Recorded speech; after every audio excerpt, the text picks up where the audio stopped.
by CleanBoss.com. A legal article on American money secretly funding China. Now get ready for a shocking new reveal of China's military offensive in space. Can they be stopped? Over the final frontier. Join me for the enemy alone on Fox News.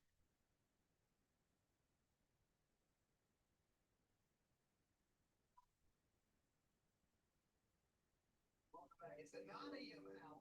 So we begin and we're starting with this. President Trump continues his push for peace in Russia and Ukraine. But will he be able to keep China and Russia from getting closer? Korea, Mark Rubio with us this morning. Plus, it could be a big Texas vote of Susan Foster, the Democrats fled to dodge a vote on redistricting. Wow, Bill Gates turns to the Kirby couch. And Sydney Sweeney, finally, wait, she's back. She's flaunting her chain. We'll explain. Final hour of Fox and Friends Weekend starts now.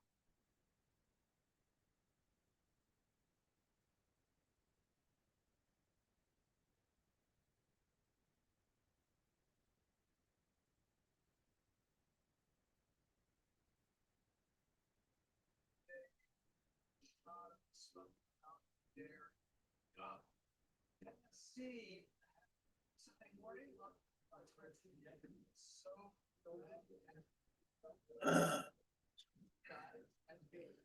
Good morning, everybody. Been an amazing week. It is. Well, not bittersweet, which is bitter. In Mondami, who's in a rent-stabilized apartment in New York City, and people are really upset. Hey, Russell. Russell's here. And then at the same time, we have Adam Schiff paying just 3% on mortgage on homes, on his home, and he's actually at the center of a mortgage, basically fraud. Yeah, you were explaining this earlier. So the house that he gets a 3% mortgage rate on is in Maryland. And to the government, he allegedly claimed that as while being a senator. So the way this worked was and this is what he said Trump worked out, and it is a form of mortgage fraud where he claims residency with his house in Maryland. At the same Hey, Lance. Brenda. Giggles. Also, AKA TJ.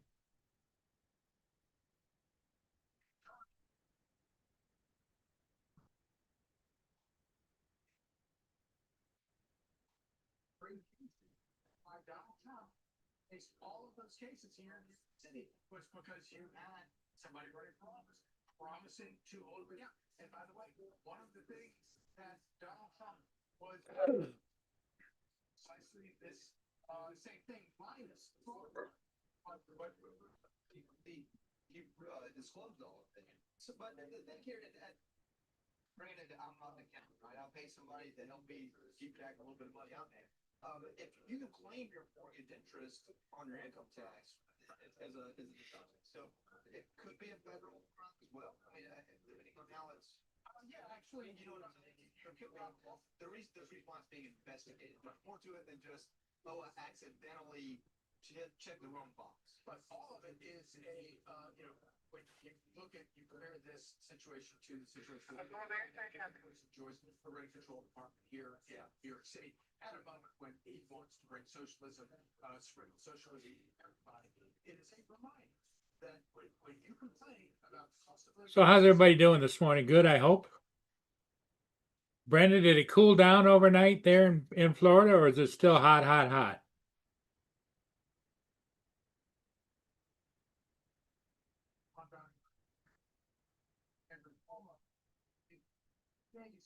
Democrat is after, but it's the Democrat policies in New York City that have caused the cost of living to skyrocket here. And of course, the biggest thing that they did to raise the cost of living in New York City was to allow millions of illegals across open border and bring them here, and not only bring them here to create competition for you're paying for housing here in New York City, but then forcing you to put those areas up. and forcing you to pay their rent as well as your own. Well, there is a guy who is challenging Montani, who's, as you mentioned, is winning in the polls here in New York City in the mayoral race. And a lot of people don't know about him. We had him here on the couch. His name is Joseph Hernandez.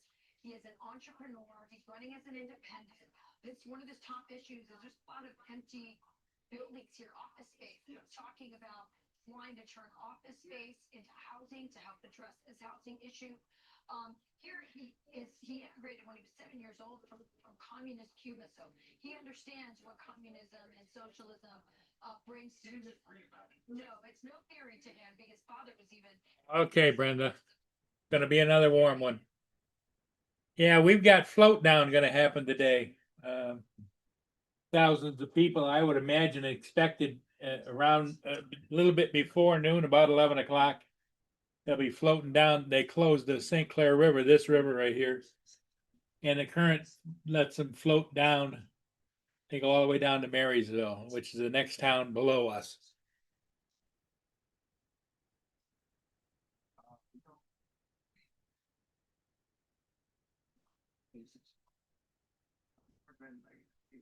My dad was a dishwasher. I am the American historian. I'm educated to do the best. Interesting juxtaposition from the Nepo baby that Mondani. 100%. So just to be clear, no one's criticizing a New York City resident for living in rent control apartments if they qualify. The discrepancy is it looks like, because we don't have all the information, Zoran Mondani doesn't necessarily qualify. It looks like he makes well over $100,000, and his excuse is, well, I didn't know, which is pretty laughable. If you're running to be the mayor of a city, you should know how it works. But to go back to, and I apologize, I believe his name is Joseph Hernandez. I don't think, Brenda, you guys are gonna have much, maybe a little bit of rain or whatever from that hurricane that's offshore. Because it looks like it's gonna curve up and go up the coast. And you said that you could use the rain, so. If anything, you might get a little bit of wind and rain, but nothing special, nothing to worry about. So that Mondani subsidized rent. Nobody's had their rent paid by the taxpayer more than him between him and his dad, and the number of the governor. So it's like, it's this idea that this Joseph Hernandez really has to walk, not just jumped on the bandwagon against socialism. Well, speaking of the insane things brought to you by Democrats, in Virginia, schools have until today to end their trans, non-binary locker room policies. Attorney General there in Virginia, Jason Miyares, is writing, in my opinion, they are in violation of Title IX. I think this is a great example of being so open-minded. Oh, TJ says it's really hot out there today.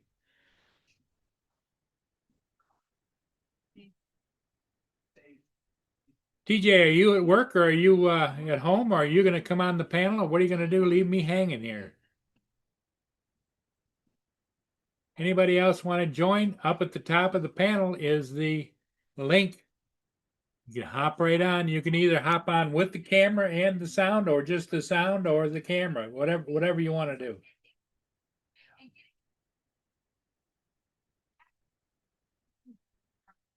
On people, Europe and in other countries, the amount of facing the cartels, staring them down in Latin America and in our country, so we can get rid of crime. Real stuff that affects people's lives. They've brought problems that we didn't need to have, like should a boy be in my daughter's locker room? No. Like I can't even believe it's a debate. Thank you for Virginia for their attorney general, and also the governor for continuing to fight this fight, though we shouldn't have to. What's really frustrating about this, we've got Oh, you're at work. Okay, TJ.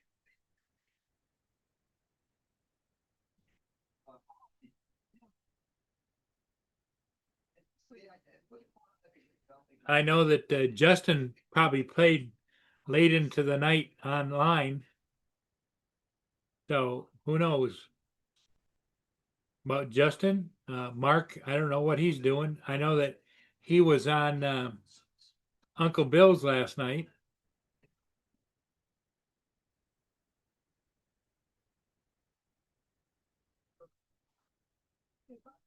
You're doing a litmus test of every single other kid in that locker room. How do you feel about this? How do you feel about this? How do you feel about this? If you don't like it, then you go to the other place. And that's not how this should go. I don't, there's a lot of. Okay, TJ, you have a good day at work. Don't work too hard, because I know you said on the weekends it isn't busy, but.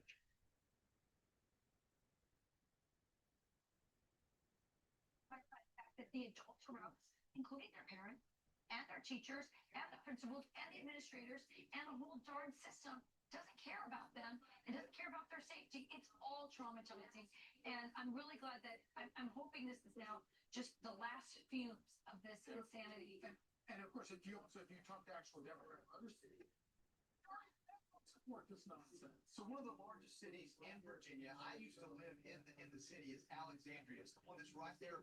Charlie showed that part of Virginia that was annexed back into Virginia from DC. And this is what their public school system said.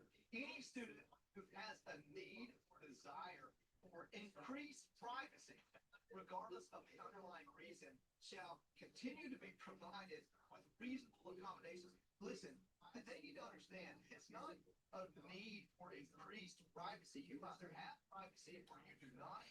And to tell all of those other kids, hey, you need to out yourself how you feel about this, not taking yourself to another locker room. That's just insane to me. And you know, Alexandria is one of those blue cities that Virginia probably should just give the Maryland anyway. But because it is terrible. But still, I mean, that's just an amazing statement. It's incredible. Well, talk about another ridiculous controversy. The Sydney Sweeney controversy continues. Sydney Sweeney rocks blue jeans on Instagram after this American Eagle controversy. Right, there you go. There's the post. She's not letting up. But we don't know. It came out that she was supposedly registered Republican. Which one is she? She's the one in blue jeans. She's the one that has the same face as one in the middle. I take offense to this ad in the first place. All these people who got upset about this and started basically made her even more famous. I'm not Kevin Tank. You're up at 1 and 2 and meeting 1-0 or Harvard. That's where. You know what's interesting is this week I was hosting Chelsea Waters and I did a segment. My daughter was actually my guest, and the segment was about actual eugenics being done by Silicon Valley, who are trying to. No. In Silicon Valley, they're trying to basically create designer babies, and so people will pay $50,000. They will go through in vitro fertilization, even though they're perfectly fertile and can have a baby. They'll do it for the purpose of being able to select based on all these characteristics, especially intelligence, the right one. So you have actual, real eugenics going on. Nobody says anything. In fact, there's a whole industry created around it, and the Silicon Valley types love this stuff, including Elon Musk. And then you have a gene ad where she says, "I have good genes," with the pun, "want genes," and everyone freaks out. Yeah, we do have a fly money. Listen, Charlie assassinates living creature on live TV. You did it? I'm going to turn to some headlines. We'll start with this.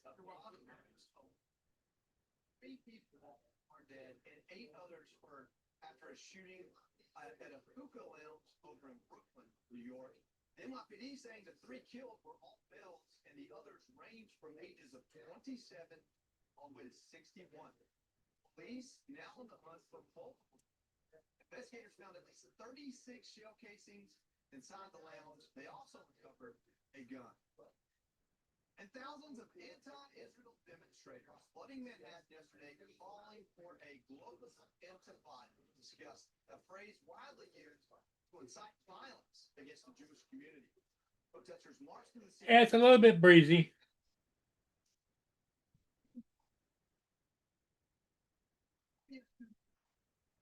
Good morning, everybody. How's everybody doing?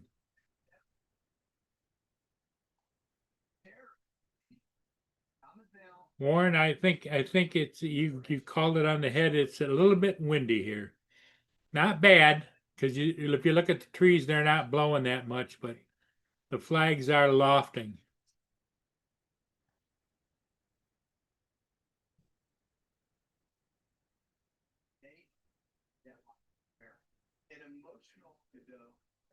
embracing the wife and mother of those still in Hamas captivity during a nationwide strike over Israel's recent campaign to expand the war and conquer Gaza. Godot has been an outspoken advocate on social media for the hostages and their families, much like Sydney Sweeney. I don't know her politics, but I know she stands up for what she believes in, and that's good to see. And those are your headlines. And guys, the jig is up. It could be time for the runaway Texas Democrats to head home. And we're talking to our favorite Texan volcano, all of them.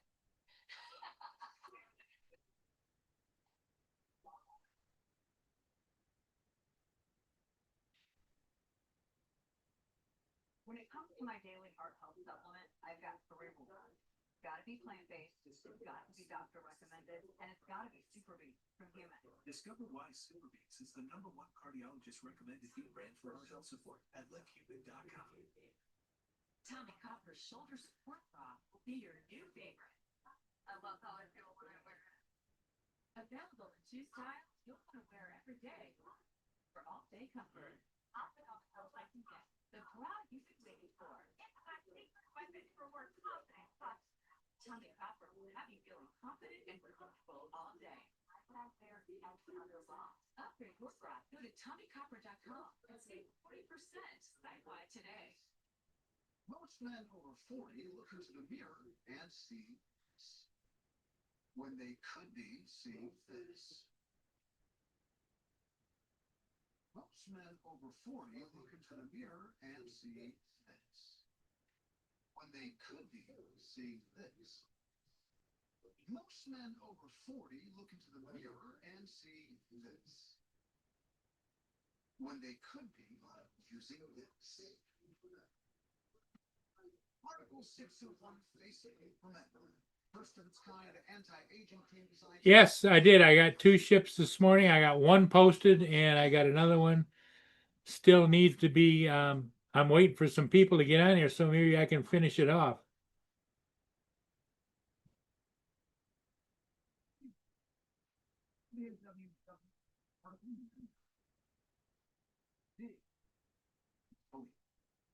I had 8 UTIs in 1 year. This inspired me and my partner Spencer to launch Euphoria. Euphoria makes effective urinary tract health products. It truly works miracles. The peace of mind I've been. Go to euphoria.com to learn more. The Secretary of State Marco Rubio his reaction to the summit. Plus, Ed Martin on the investigations into Adam Schiff and Letitia James on Sunday Morning Pictures on the Free Barter. Secure your summer with Metro Electric. Receive a free 10-year extended warranty plus a free transfer switch with purchase and installation of a Generac home standby generator. Metro.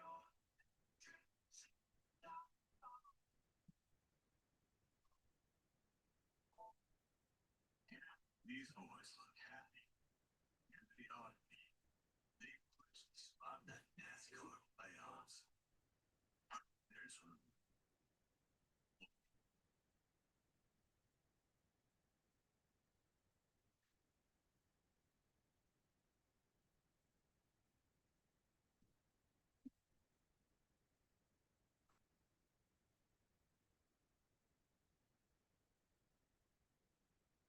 Step right up to the Make This the Summer event, where the fun starts with great deals on Chrysler Pacifica, the most awarded minivan ever. Dodge Durango, the fastest and most powerful Durango ever. Jeep Grand Cherokee, the most awarded SUV ever. And Ram 1500, French 2025 Truck of the Year. Big-time summer deals only at the Make This the Summer event. It's the summer event again, all Jeep Grand Cherokee. Or just one right out a month. Don't just upgrade your car. Upgrade the experience and make far to first. Metro Electric. Okay, Lance. Guarantee for installation. Quality service.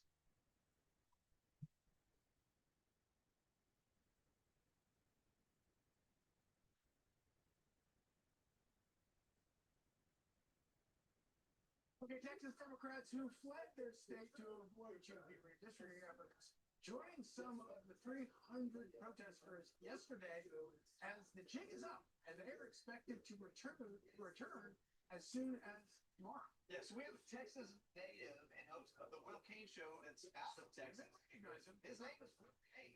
And it's really odd to sit on this panel and introduce you as our Texas guy. Yeah, well, and as our guest, Fox and Friends Weekend. Oh, we're so happy to have you back. I'm happy to be. How is it? We had Judge Janine earlier.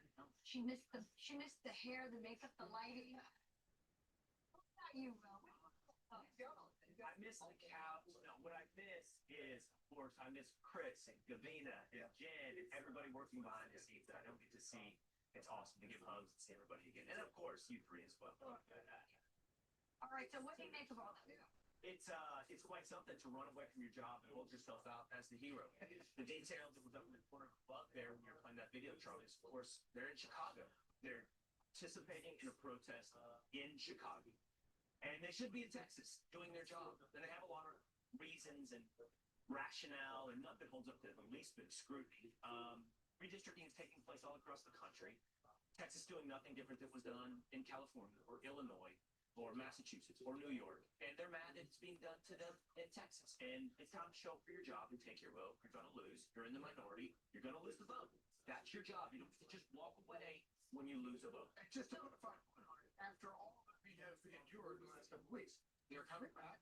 There's going to be a session, and it's going to happen. And it will pass. And you know what also, Charlie? Then it will allow votes on, for example, the Relief for Texas flight. All the things that's been held up because they're throwing a fit about redistricting. There's important things like putting alarm systems in along the Guadalupe River, providing relief to people who lost their lives. Are people in Austin advocating for that? Are people upset about that part of it as well, Texas? Absolutely. I think I don't live in a district, Joey, that has a representative led the state. But if you do, let's say you're in Round Rock, Texas. Sure. You know, James Tallarico is your congressman. He was on the Will Kane show this week. You should have some serious questions about whether that's truly representative of who you want to be. So this was a Texas issue, but when you see these protests, what I get is that the Democrats thought this was a national thing. They were going to go back to Republicans, authoritarians, rigging the system, blah, blah, blah, blah. Do you think just pure politics, Texas politics, I think it's bad Texas politics, national politics, what do you think? I don't think that's an effect on Republicans, a negative effect on Right. Republicans. I think it has a positive effect in potentially turning 5 new seats to the House to Republicans. Gavin Newsom will be able to do nothing in California. He's talking a big game. He's a political reformer. And he's changed every People like couple months. it's essential candidate do something. Yes, right. I don't know what he's doing for the state of California. Exactly. But he makes I don't the think issue there's help. in retaliation. But Rachel, we could rattle off the issues he thought would help him become president. A few weeks ago, he was with Charlie Kirk, and they're doing podcasting. Yeah. So that's the moderate. I'm going to be the moderate. Now he's the Trump fighter. Yeah, and now he's trying to channel and pretend like he's Donald Trump. Okay, so yesterday, you took a swim in the Hudson River. I hide your shots. Well, I think I'm immune. People have pointed out my voice is a little off today. That's So that did you drink? I drank a good amount of Hudson. Not after the party, Joey. I think the shorts are getting shorter every year. There's a little footage from yesterday. What kind of person But these are the shorts, right? They're getting shorter every year, thanks to my friend Jeff Gum, who makes these Sungalight shorts. And so when Charlie inherits this job, which I believe starts next year, they could be even shorter. So it's in the contract. The Fox and Friends Weekend hosts have to do. In the speedo, if I'm actually right. All this passing of the shorts. Yeah, well, I can assure you, America, I will never, ever make you look at me wearing these. Just so you know, I'm going to go right along and tweet them on for Rachel. And By the way, those are great aroma and the Hudson River is all over those shorts. Yeah, and Will you start the training? I will never. real quick, Yeah. real quick. I do. So I've got 2 friends here. This is my college water polo teammate, one of my best friends, Jack Poker, and his son, Cam, who's going to be a freshman water polo player at the University of Southern. Hey, for us guys, give me a quick. First-time swimmers in the SEAL swim. Give me this. Cam, give me your review. Go ahead. It was incredible. It was truly amazing. I'm super excited. And hopefully we'll finish this one next year, so I'm excited. And the Jack, right? That's what it's I mean, about. Bill Brown setting the tone, the standard. It makes it just a remarkable event to be part of, and then also it really to my life, coaching and making Olympians. So What's up, Paul? Hey, how you doing? How's it going? So good. Just want to say, confident Navy SEAL Foundation to raise Just getting up. Getting around, huh? Yeah. yesterday, Joey. A lot of people asked about the Secretary of Defense. Where is he? Why isn't he in the water? Here's the man bun. I said, listen, A, he's busy. B, it would take incredible security measures to get him into the Hudson. C, he hates it, and he doesn't want to swim. So, well, props to you for showing up and doing it. Thank you. Kane show that's weekdays at 4 p.m. Eastern. It's such Are you getting any ships today or what? Yeah, I got a couple of ships this morning, and I'm just trying to put at least get it in the computer. Yeah. Ugh.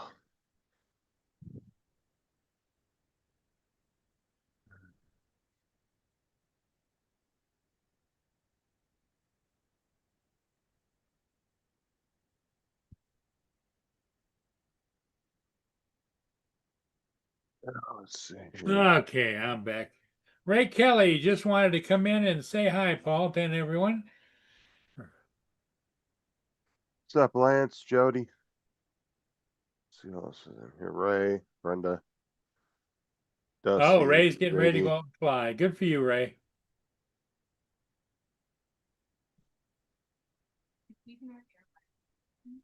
And Joel, if I didn't say Joel, what's up? She is in Florida. Right. I think is it bottom northwest? Or I mean bottom southwest, I think. of Yeah, Florida? I think she's close to the southwest. Kind of the middle of the state, but down south of Miami. Yeah, southwest. She just said it. I was trying to remember. For some reason, I keep thinking she's up there by where freaking Rod's at. He's up by the top of Florida.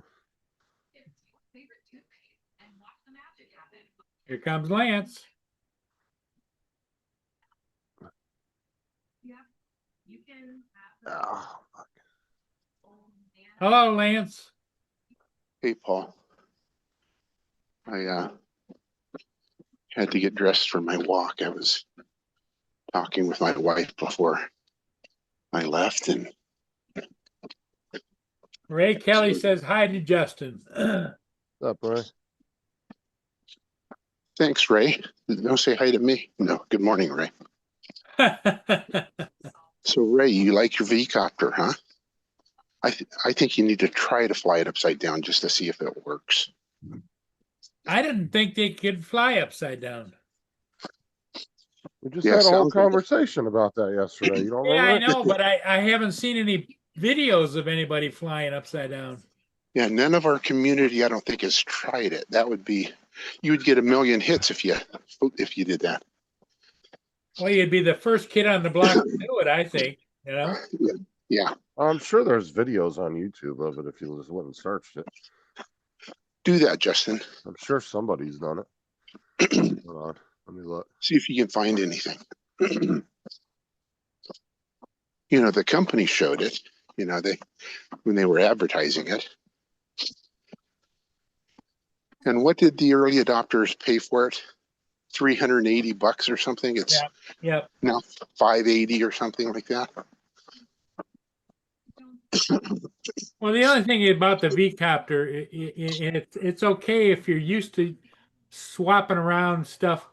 I'm used to using a DJI controller that's got a screen on it and everything, and it's all one. You know.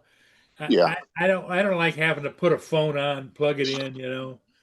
I don't either. I don't like, you know, although my Air 2S, I left it hooked to the phone There you only go. because I wanted to do the RMTP or whatever the streaming is, but it doesn't work now. Here we go, Lance. Justin, The drone Justin, fly Justin. upside down. Most people think this is impossible because it only has 2 motors. This is the V-copter Falcon Mini, a sub 250 grams drone that relies on servo motors to rotate and balance itself. instead of using 4 propellers like regular drones. And for this reason, everybody assumes it cannot fly in Okay, flight. The shut up first and thing get we to have the to do point. is reverse the propeller direction Jesus. because we're gonna be pushing Hey, you know what's really shit about that is you have to unscrew those fucking propellers to flip them.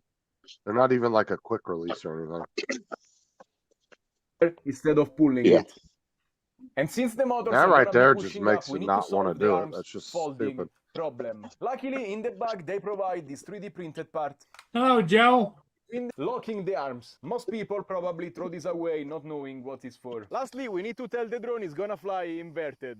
There is actually a hidden mode in the app called inverted flight. It's gonna give you a warning if you try doing this, but if you confirm, the drone will reboot. Hey. Now it's ready to fly upside down. Let's try. Well, Joe's gonna do that next. Fly upside down. Oh, no, I'm not. That's too You don't have much to worry work. about that. God, it's just Johnny said he's gonna. crazy. Have you ever seen something like this? Have you ever seen something like this? To land, just put your hand on it and cut the throttle. Oh! Yeah, but my whole thing about that though is just having to take the fucking props off in order to use it. Yeah, that's the whole bottom. I'm not doing it. And the thing is, it's not like they're quick release props that you can quickly, you know. No, you gotta unscrew screw it. them, right? Yeah, they're literally like mini 2 props. You got to unscrew them. Yeah, I wouldn't want to do that. And you're gonna fly it upside down for what, like 10 minutes, and you're gonna get bored with it, and you're gonna have to sit there and flip them back around again. The stupid mode. What's the flight time on those batteries, Joe? It's supposed to be. Johnny's getting about 23 minutes. But What are they supposed to be? I'm thinking about 28 minutes. Oh, okay, not bad. Ray Kelly says no upside down flying for him. either I this thought is Ray the was a thing. policeman. This is the thing. Either that was a mode that they purposely put on that drone, or then they realized they could do it. Some engineer was in the thing and was like, "Hey, let's try to fly it upside down and see what it does." Yeah, there's no way to tell if I that was hope- pre-planned or it was just an effect that they could adopt. Yeah, because I hope they didn't spend time like coming up with the whole fucking thing just for that thing to fly upside down. That's stupid. I'm sorry. Did that guy show the video of it Yeah. flying upside down? Okay. Yeah. But you have to grab it in the air. In other words, you can't just do a regular landing. You can't. Because it doesn't. In other words, you know, when I think of flying upside down, I think that it inverts like this and like this. No, it's either this way or it flies this way. Yep. This stays upside down the entire flight. Yep. So you're buying one, huh, Paul? No. And I thought Joe would be the first to try it since he's been cut up before. Well, here's what I was wondering. If Joe would make a print up version of a landing gear that would snap on the top of it and then be down below the rotors and then have feet. No, that thing's got to be precisely balanced for doing that. Yeah. Anything mess it like up. that's going to throw it off. But hey, Joe has a bamboo though. He can do it. Yeah, anybody not can doing do it. Joe can do it. I'm not doing it. But I And say, I would- if anybody could do it, Joe could do it. And you realize how long those landing gear legs would have to be? I mean, the fucking arms are long as hell on that thing. I think like Captain Ray could do it. Captain like Ray, a- come on. 12-inch landing feet hanging off of it. It looks stupid as hell. I think Captain Ray could also do it. You think Captain Ray could do it? Yeah, I'm Yeah, gonna he see who the first two. Is it going to be Joe or Captain Ray? It's gonna be Johnny. I'm Johnny talked about it this I'm morning. betting on Johnny first, Joe second, and Captain Ray. Don't. Well, you lost because I'm never doing it. I think it's just a dumbass gimmick at the end of the day. Really stupid. Yeah, it is. Makes no sense to even do that. No, why would you want to fly inverted?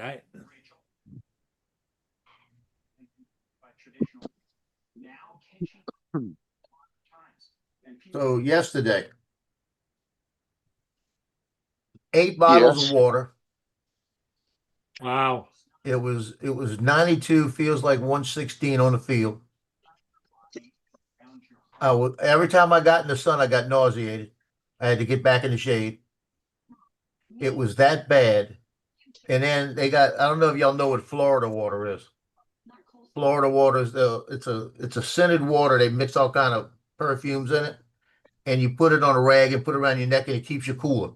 And for some reason, it does. Don't know why. But they had a woman that had behind me. She had a bucket full of it, and she had ice bottles in it, water bottles in it, right? Yeah. So they actually ran out of ice yesterday. It was so hot. All the ice. They had to go to the cafeteria to get more ice. Wow. And so I grabbed one of the warm waters, threw it in there, and grabbed one of her waters. Took a big swig out of it. It was Florida water in that too. I want to know why That they was made the kids nasty. play in it. That's what I want to know. How are the kids? Well, they let them. How'd the kids do? Everybody went at the end of the game. The seniors, they called the game at the very end. They only did like 12 plays. Then they did special teams that did 12 plays, and then special teams that did 12 plays. That's how they were doing it with all the teams. The last 12 plays, they were about 6 plays into it, and 2 of them went down with leg cramps. They were cramping up. Wow. So they said, "That's it. Stop. Stop it." My whole thing is, You know. why didn't they have that water jug marked? Yeah, me too. I agree. I got about that much of the bottle, and I realized They should have had a and I'd sign already taped swallowed. on I it. went, "Oh!"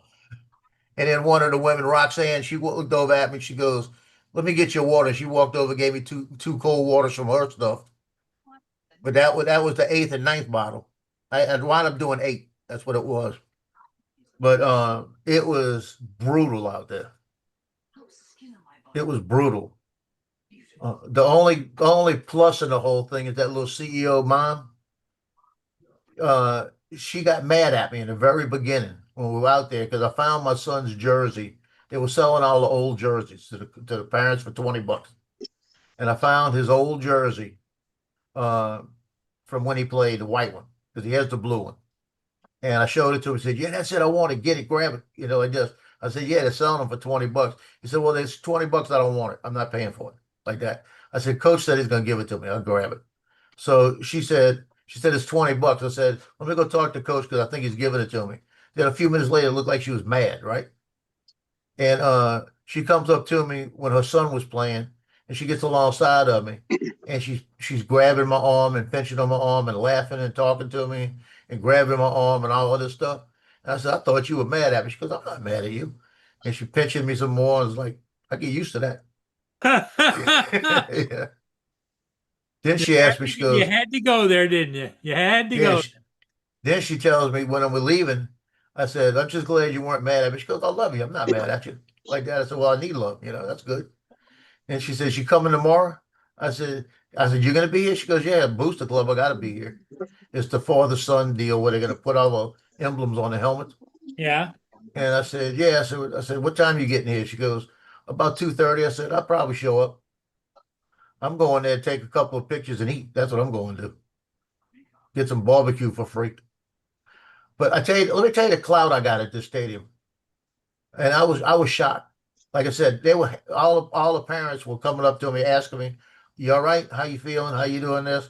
And they handed me water and all of this. And then the best part is afterwards, I went over to they had food trucks everywhere, right? Yeah. I went to the band area where the concession was because Sarah said, I said, "What's the best food right?" She goes, "I think it's the pulled pork over at the concession stand." So I went over there and I said, "Y'all got any pulled pork left?" And they said, "Yeah." Handed me the sandwich. I pulled out my money. They go, "You don't pay."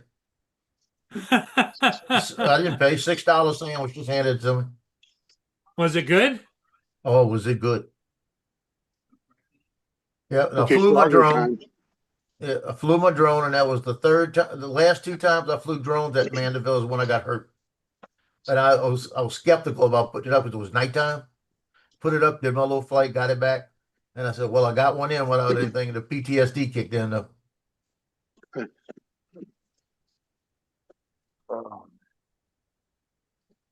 Okay, Paul, I made it across the 5 lanes successfully. Did you? Oh, Good wow. for you. That's one try. In about 45 minutes, I'll be crossing it again. We'll see.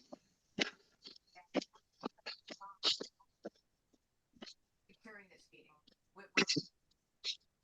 Putin is not stopping, and Putin is demanding more territory. So did you take your Avada 2 out yesterday, Joe? It's still in the still in the case right over there. Okay.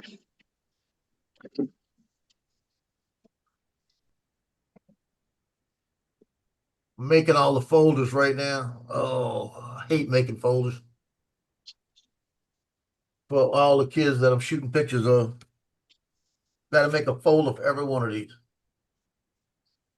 Your Bamboo should do something like that. Wish. I'm going through because it's technical. You got to go through and tell it what folder to go to, what folder inside the thing you got to go to. When do you hand out the yard signs? I order them Monday. When's their first official game? 3 weeks. 2 weeks from next Friday. Are they in school yet? Oh yeah. They're in school. See, some years we have games the Friday before school starts. I think it's going to be the Friday of the week school starts this year.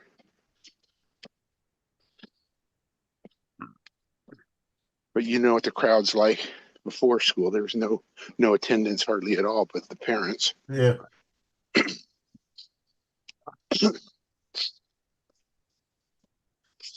Fucking not my back. That shit hurts.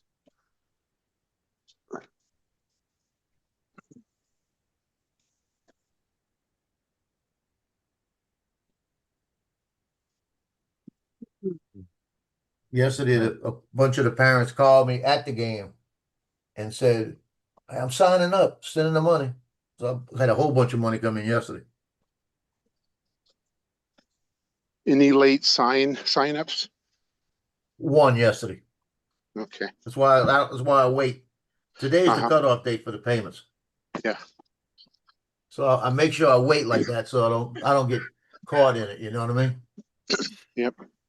And after today, the only place you can buy a sign is online. But you need to edit it. What do you mean? Well, when it goes online, they can't print it from that point. I still have to do it. Gotcha. Okay.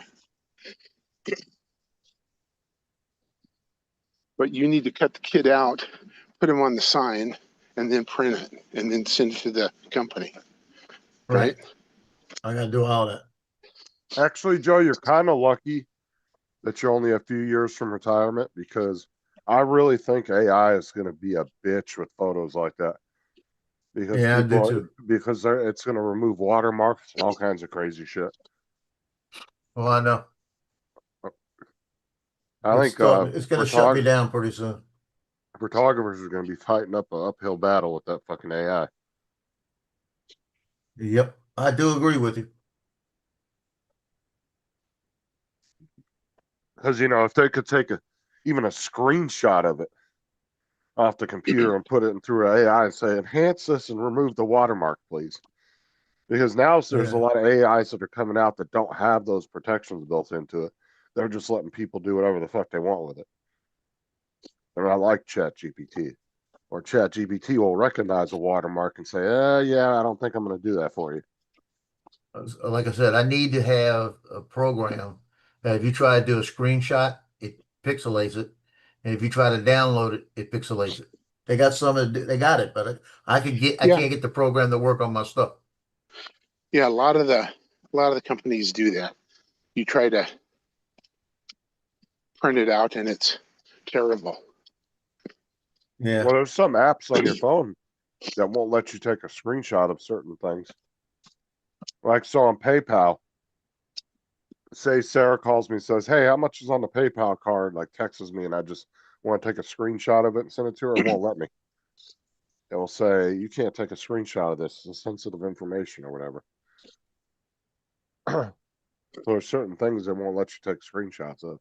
So Try then s- you mean you need to type in negative $1,500. Well, Well, that Lance I thought don't- you were reining in your wife from. no, look, I wish I could just type in whatever amount I wanted, but that's not how it works. The sure shit wouldn't be negative. Sarah, we're in the hole. $1,500. You can't buy anything.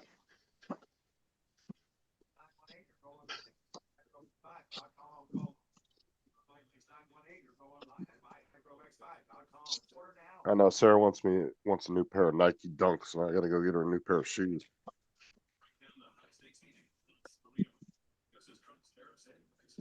New pair of shoes. Paul didn't Yeah. get new shoes. He wore those shoes every day in 8th grade. Sarah wants a new pair of shoes, even though she's got 2 pairs of Nikes that I told her was in the closet that look brand new still. Just say no.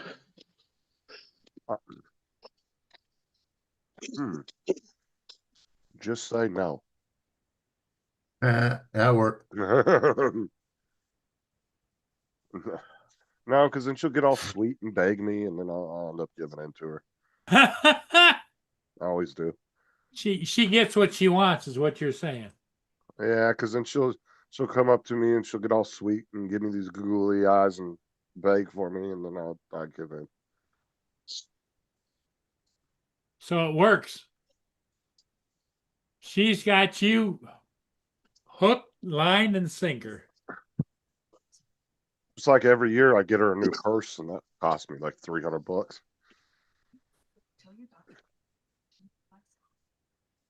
Like those the Betsy Strauss or something. I can't remember the name of them. There's a particular set of purses she likes.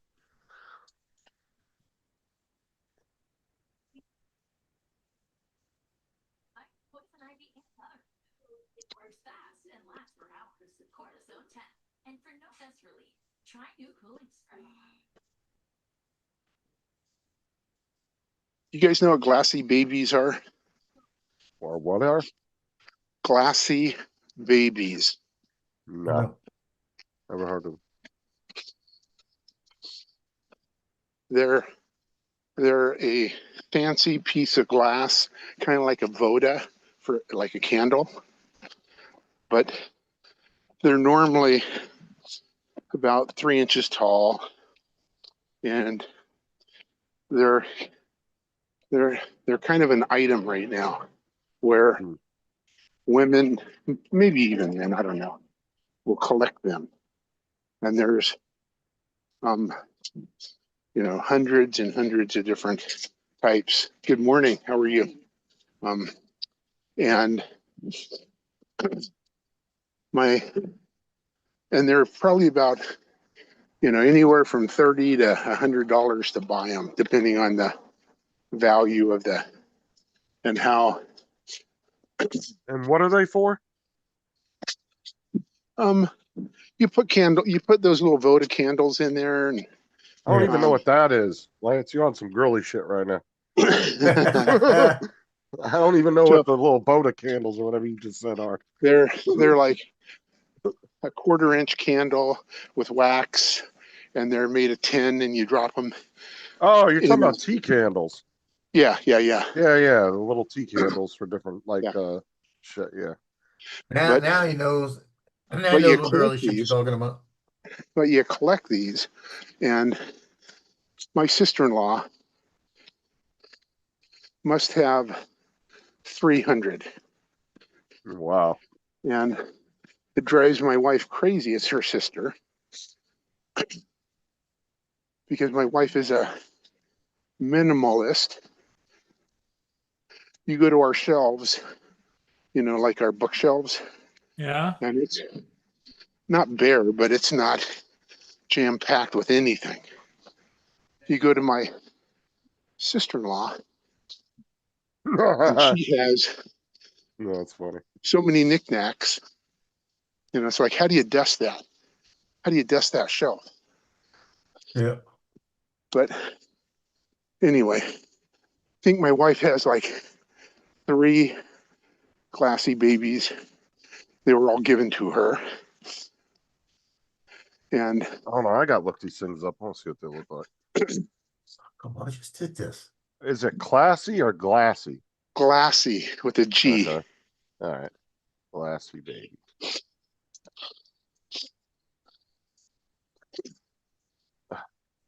And it's definitely a girl thing. Although tea candles are good for survival kits too, because they're cheap as shit. You get a whole bunch of them. Oh, they're just like little colored cups. Yes, yeah.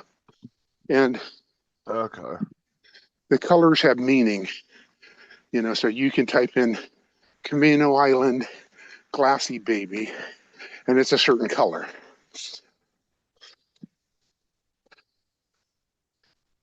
I've never heard of these before. Yeah. JD said you left your man card at Bed Bath and Beyond.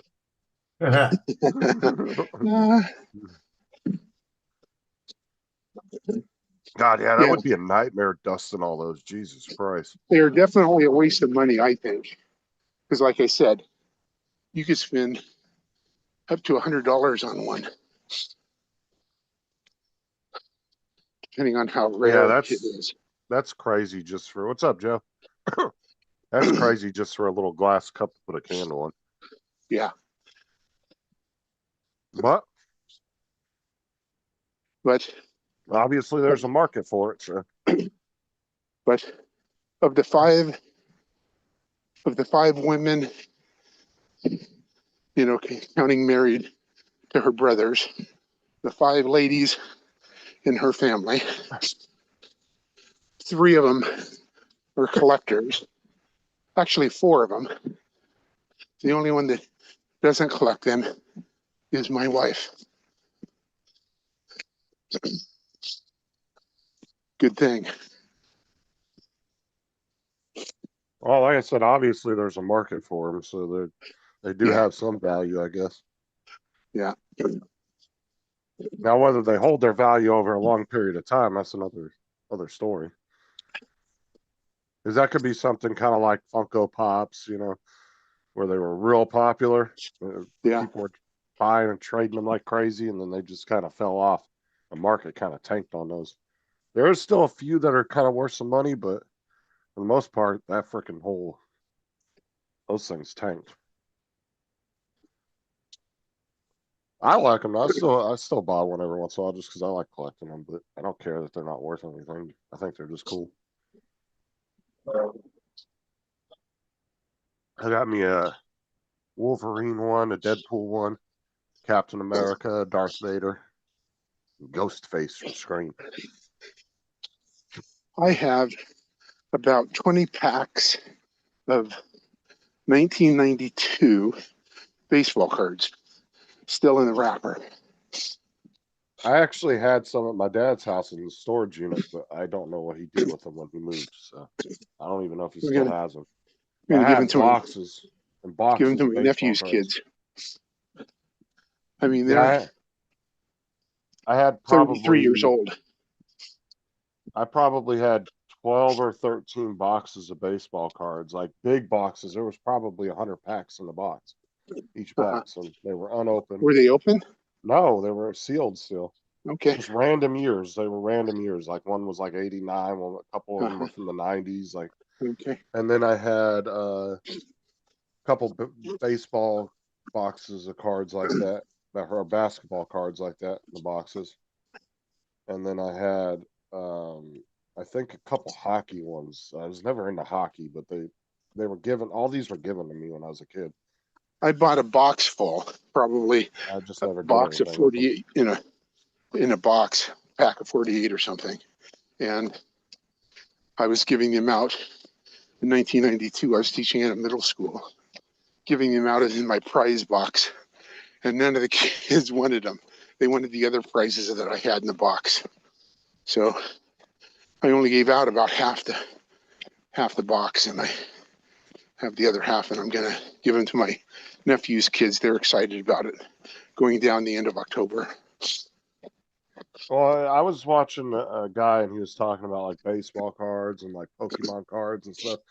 And he said, certain packs can be worth quite a bit of money just because of the fact there might be a rare card in there. But it's Yeah. not guaranteed, but there might be. And it's a certain, Yeah. lot of cards, that came in those boxes. I don't know if any of mine are any of those because I've never had them looked at, but when I moved back from California back to North Carolina right before we moved down here, I didn't take them out of the storage unit with me.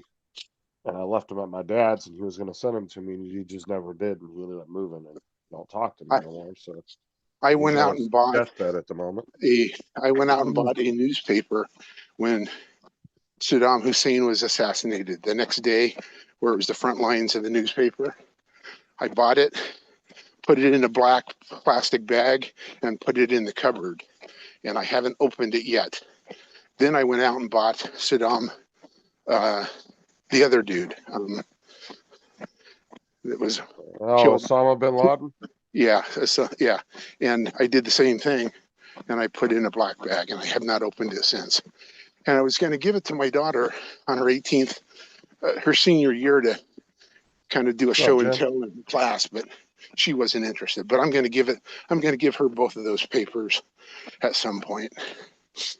I know when 9/11 happened, my dad went out. I remember after school, we went out and we got went into town and there used to be this big bundle of machines for newspapers and they had like all the different newspapers. There was like 20 different newspapers there from different cities and, the big boy newspapers and all that.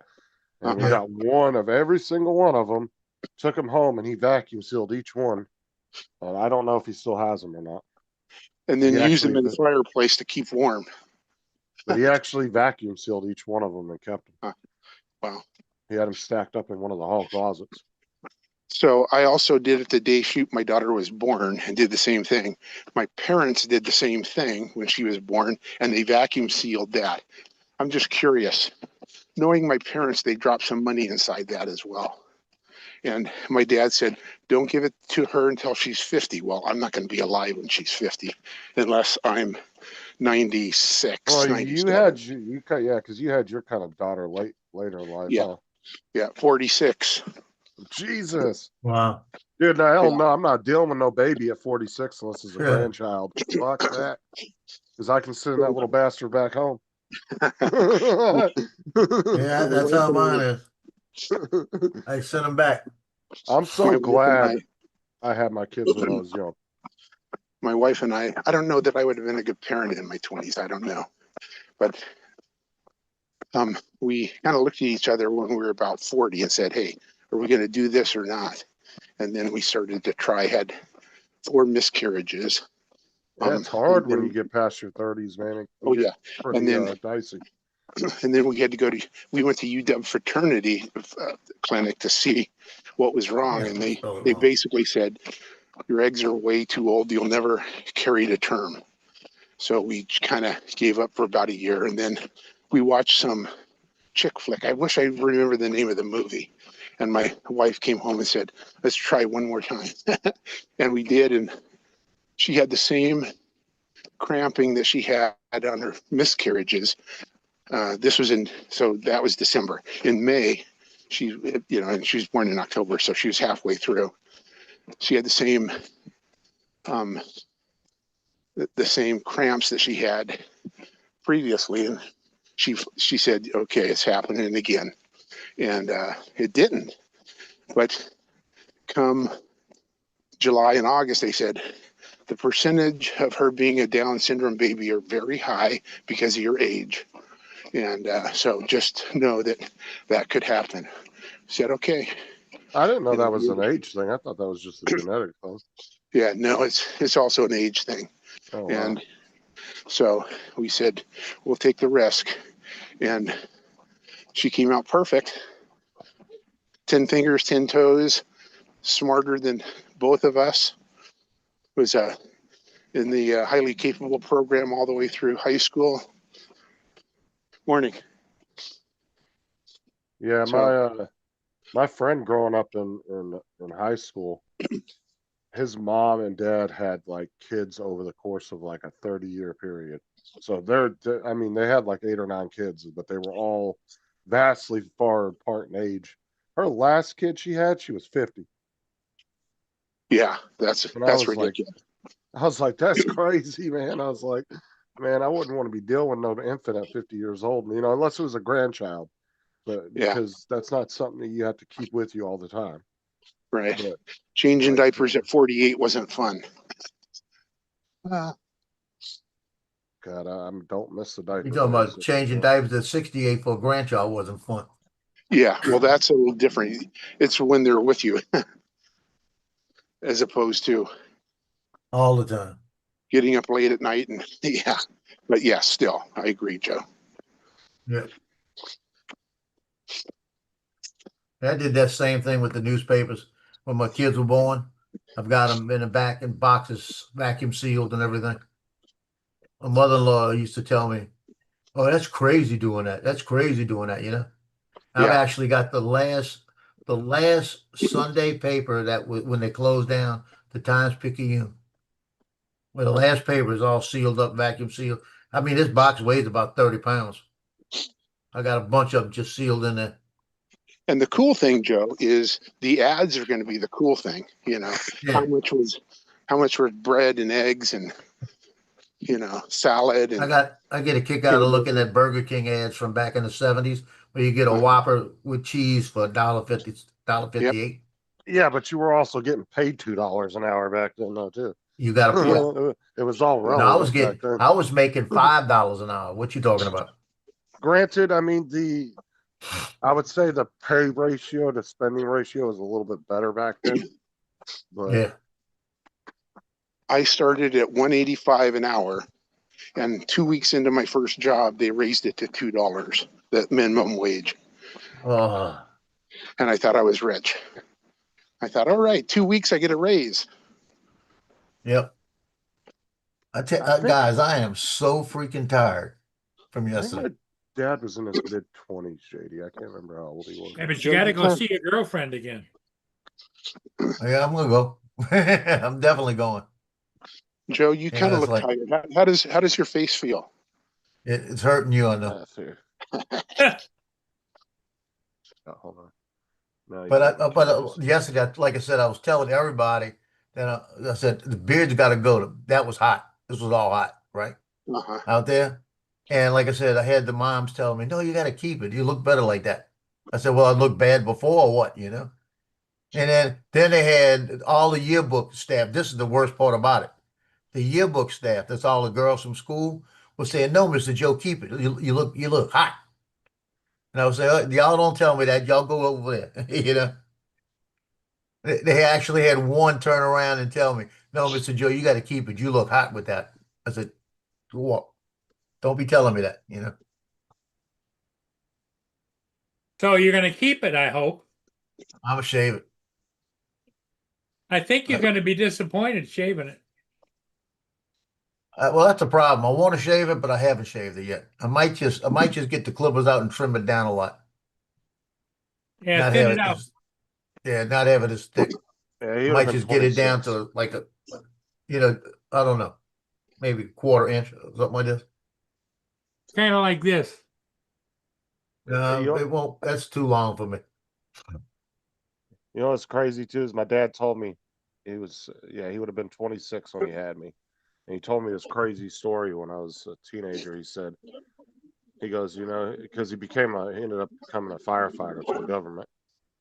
But he was like this close to start running drugs for a biker gang in California. And somebody from the Marine base happened to talk to him and said, "Hey, they're hiring for firefighters. I can help you get a job there." He ended up getting a job there and ended up going that direction. I was like, that's pretty crazy. Hey, Lance, how old were you when you had your daughter? 46. I was 39 when I had my first. Which makes sense because he got out of the Navy in 24 because he did 6 years. 24, 25. You would have got out. That was my boy. Yeah, I can't believe my daughter will be 21 in about a month. Yeah, my daughter's not far behind yours. She's going to be 18 in January, this January coming up. European diplomat has confirmed in office. The president And then my other son, he'll be 17 next year. Next Wow. next July, he'll be 17. And are you 50 yet, Justin? No, I still got another, 11 years? Whoa. You're 39? Yeah. I mean, I'll be 40 in October, so it's not far Okay. from my birthday. but Damn, I thought you were like 50. The way you look. Like 10 years and a couple months. Uh, Told you before, I'll hit an old man, Joe. Justin, you could be our son. All three of us. Yep. Yeah, if you would have had kids around my age, your daughter would probably be around my age. Pretty close. Yeah, I have 'Cause I had- classmates. My that first have- kid, I think I was 22 or something like that. My first graduating class that I taught, let's see, they are 60. They are 60. How old? Yeah, I was 22 when I had. They're teaching in 23.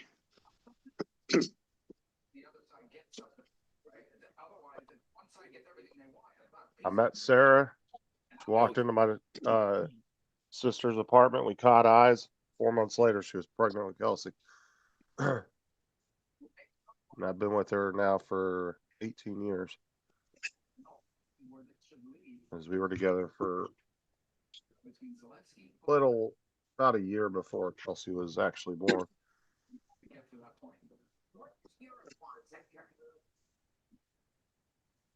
Well, I think the role that Europe can play in the long term is on security guarantees that Ukraine has been talking about. They should play a key element in that regard. And I also think that Europeans are very helpful being in the room sometimes and sort of giving ideas about, what accommodations can be made and what flexibility the Ukrainian side could have.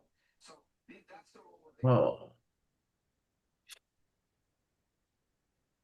I know Sarah called me the other day, the first day of school last Monday. I was crying because she was like, "It's the last time I'll be dropping one of my kids off to elementary school on their first day." You told a man up.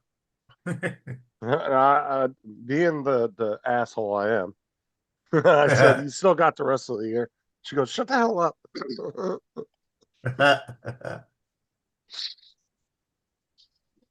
That's funny.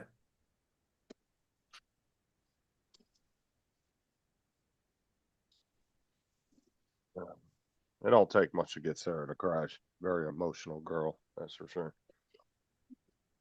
I could send her like a sad freaking YouTube or TikTok video and she'll start crying.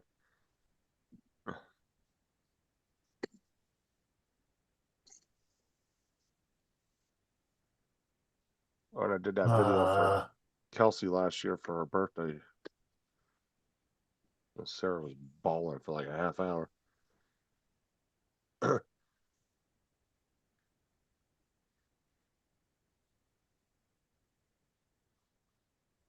I mean, I miss my kids being little, but I also enjoy my two oldest being almost being adults because.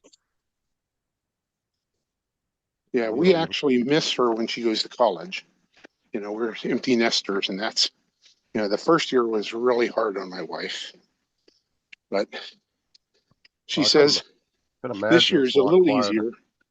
This year is a little easier, but still, she said that to me last night. She said, until yesterday. And she said, now I'm starting to feel like she's leaving us. Joe Fodolio. Joe Fodolio. Yeah, I don't know that feeling yet, but I'm gonna definitely know a little bit of it here in the next couple of years because of the oldest two. Yeah. I mean, I still have my youngest. She's only 12, so. Yeah. But it's definitely going to be different if the other two end up moving out when they're, you know, and however old they are when they leave, and it's only going to So be her around. It'll be a lot quieter. you'll be about 51 or 50 when your oldest leaves. Is that right? 8 years. Probably no. I'll be well. She'll turn 18 In 6 years. Yeah. So about you'll be 40 55. You were kind of like my What? parents. I'll be like 46. Yeah. I'm good at math. The You're one not a line math that's teacher, right? Yeah. You are a young parent. A lot of people Oh. have kids in their 20s. It's actually quite common these days, especially at my generation. Yeah. Kind of like my parents. My parents got married at 19 and 18 and had my brother right away. And he's 69 now, my brother. Shit, Sarah's great grandparents, they got together when they were teenagers. And I think they were married at like 17 or 18, and they were together for 70 years before her great grandma died. My younger brother was they were in their 19 late 80s. and his wife was 18 when they got married, and he's 2 years younger than me. They're still married, have 3 boys, a ton of grandkids. I think the oldest is like 43 or something. Okay, Frogger guys. I want to say they were both in like their early to mid 90s when they died. Her great grandparents.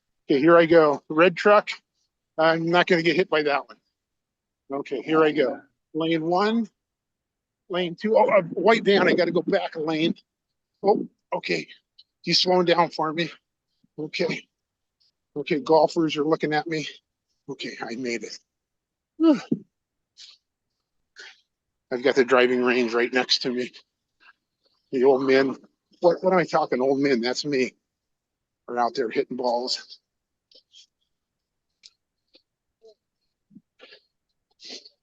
Yeah, you were a young one, Justin. Yeah. How old were you when you had your first? 22. Okay, that's not too bad. And then we had Thomas a little over a year later. And then Aubrey, she was, let's see, 12. She was 4 years after Thomas. My second child, my third one. I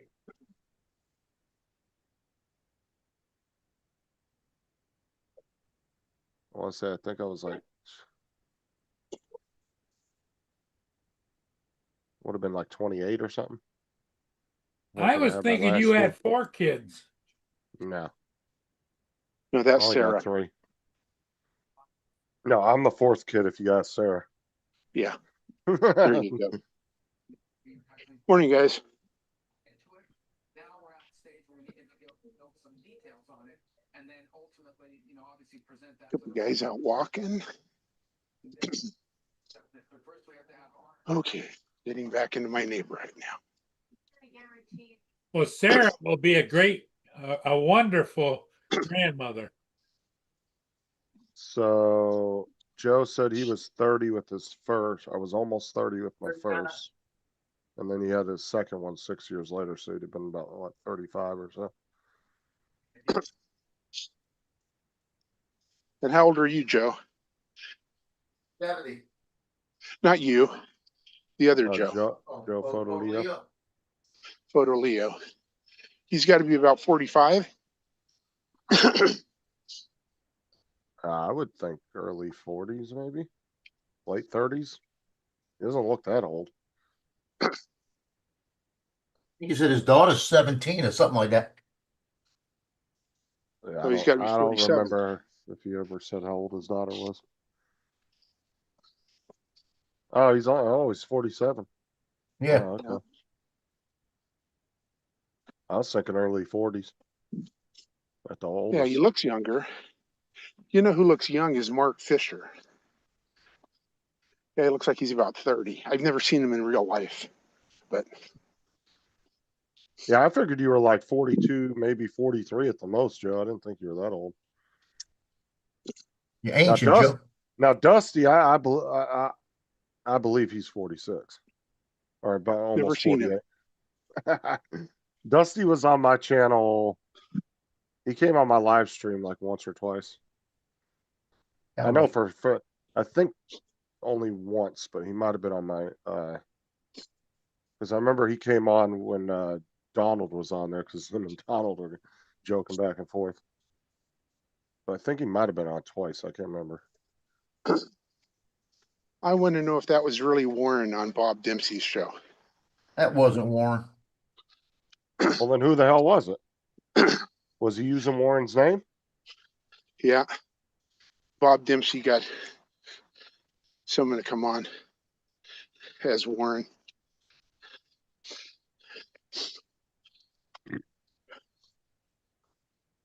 Or inadvertently got, what do they call it? Gaslighted. Yeah. Warren's got to come on more than 3 shows for me to think that's him. Is he in this morning? No, I haven't seen him in the chat.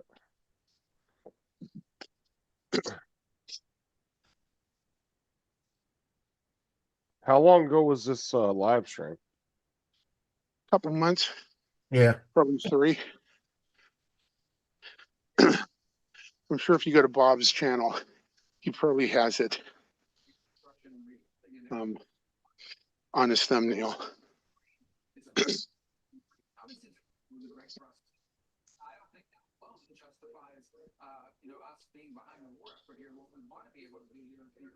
Well, normally when somebody comes into a channel and uses somebody else's name, it's usually because they're going to do something crazy, like a troll, you know. But if he didn't do anything crazy, I'd assume it would have been him.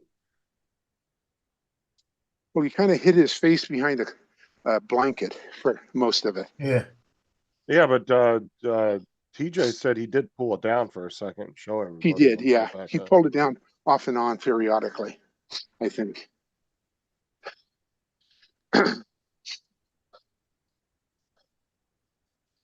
Oh yeah, I know for it was once he was on my channel with my twin Tim. Yeah, he does look like Tim a little bit. Dusty does. He kind of remind you would think he was like brothers with Tim.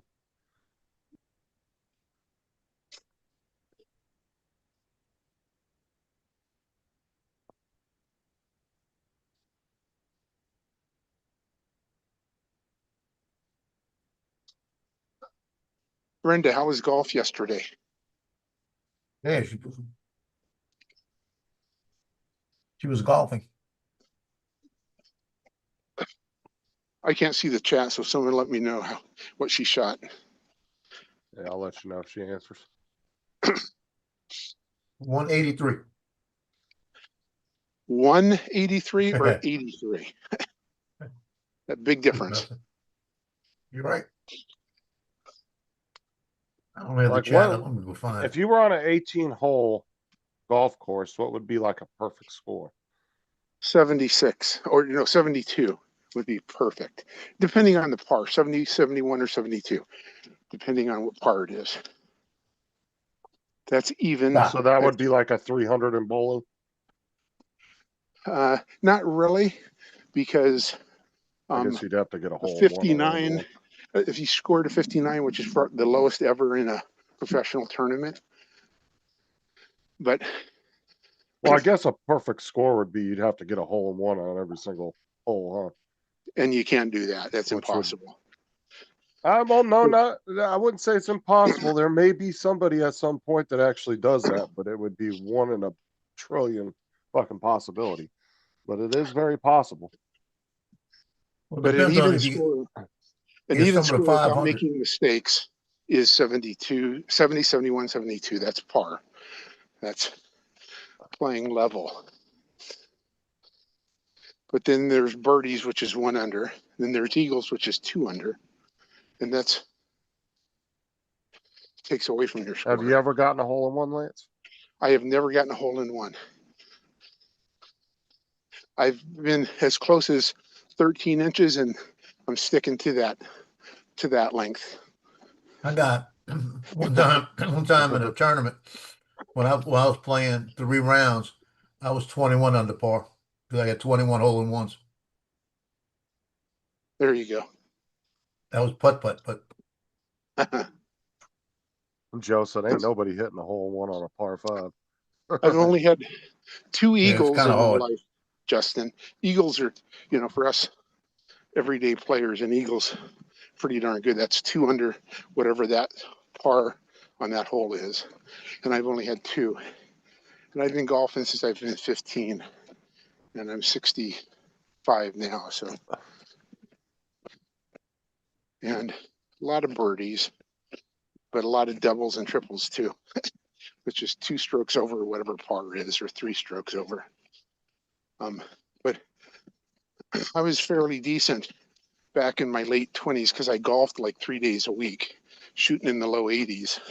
Now, because of my back surgery, if I shoot 95, I'm happy, which I don't do very often. Brendan wants to know how long have you been in golfing, and he wanted to know what you made out yesterday when you were golfing, Brenda. What was your final, I guess, score or whatever you guys call it? And then Joe said, "I've never had an eagle ever. Best score was 90 on a par 72." So, Brenda, I've been golfing 50 years now.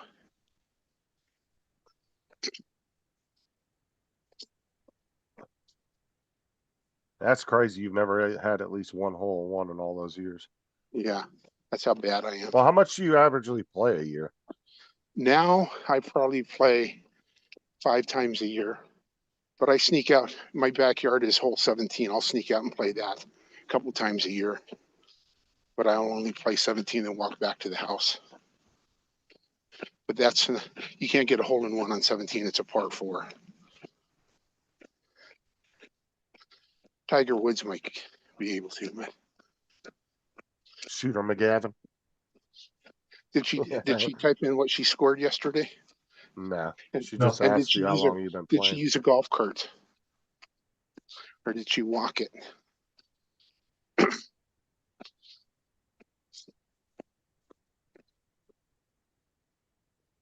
That's a lot of walking, I've heard, walking an 18-hole golf course. Yeah, I walked with my buddy last May, and I hadn't walked the course in a long time. I got in the car, drove home 30 minutes, got out of the car. I was so stiff. I couldn't believe how that 30-minute drive just stiffened me up. I'm like barely moving. Brenda said she's been playing for 20 years, but she still hadn't answered your question about Okay. yesterday. Come on, Brenda, tell us what you shot. She don't want to tell.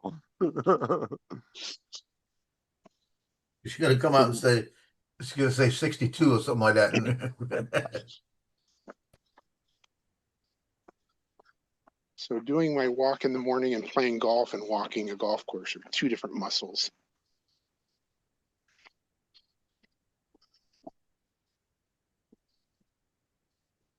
And Joe said, "I haven't swung a club in at least 5 years." I only What I played wanna 9 of 54.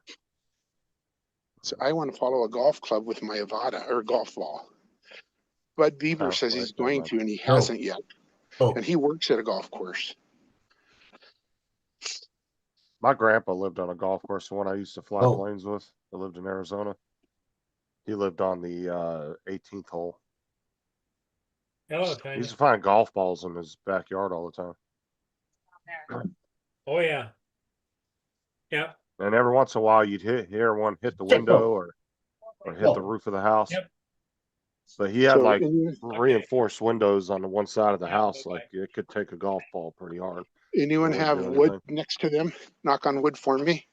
We've never had a broken window we've lived here since 93. Never had a broken window yet. But when we bought the house, there were 2 windows that were broken, and we had them replace them before we moved in. We had the owner replace them, but we have not had any. Knock on wood. Brenda says she only played 9 holes. She had a 51. She wasn't feeling good. That's not bad. 51 is not bad for, she's an old lady. Oh, I'm sorry, Brenda, you're not. You're a couple years younger than me. Oh no, my grandpa Slap had him, Brenda. something with his windows that were supposed to keep balls from breaking them. I would take a 'Cause, 51, Brenda. That's good. You would hear him hit the window every great once in a while. It never broke his windows though. I don't know if Okay. he had some kind of I'm reinforced interrupting windows this or what. regularly scheduled program to let you know to vote. The poll will be up soon. Who wants to see me in the shower? Because I'm about to go up. And Brenda said at Oh, one here we point go I again. was a 11 handicap, not anymore. Oh, that's not bad at all, Brenda. Okay, guys, I'm going to go in. I will catch you in about 15 minutes. All right.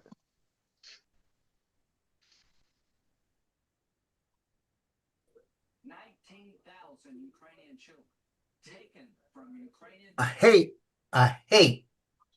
They should be a state sponsor. making what you call it folders.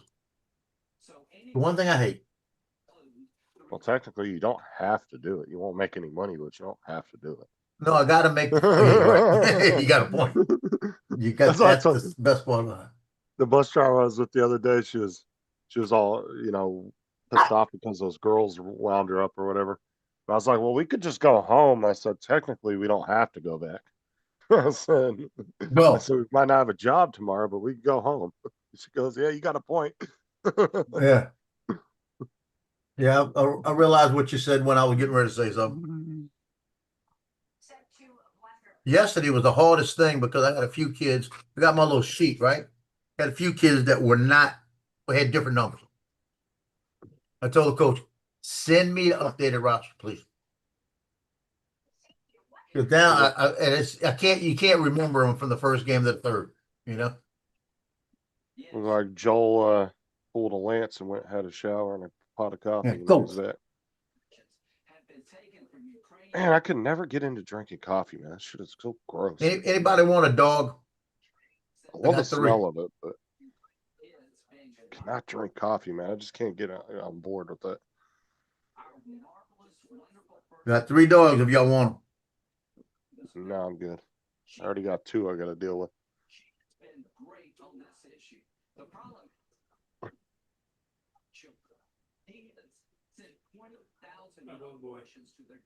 Just last month. He could care less about nothing Russian soap stuff. Oh, sir's surgery is going to be on October 3rd. Okay. Or the 6th. Oh. No, the 3rd. So I got to take a few days off at the beginning of October for her surgery. So she found out, I think it was the day before yesterday. I can't push anymore. If they do not return these children to Ukraine, the 19,000, then I'm going to push legislation. Yeah, like I said, Joe, I love the smell of coffee. I just fucking taste. I can't get past that bitter ass taste. And I've tried it in so many different ways, like iced coffees, a little Starbucks. You girled it up, tried it with all the little fancy flavors. Yeah, I can't get past that coffee taste, man. It's just Even tried like the coffee ice cream. Yeah. Then I actually bought that by accident one day. I was in Walmart and I wasn't paying attention. I just looked at the ice cream and I was like, man, that ice cream looked good. And I put it in the cart and I go home and I open it up, take a big old spoonful, and it was fucking coffee ice cream. I spit it out in the sink. I was like, oh.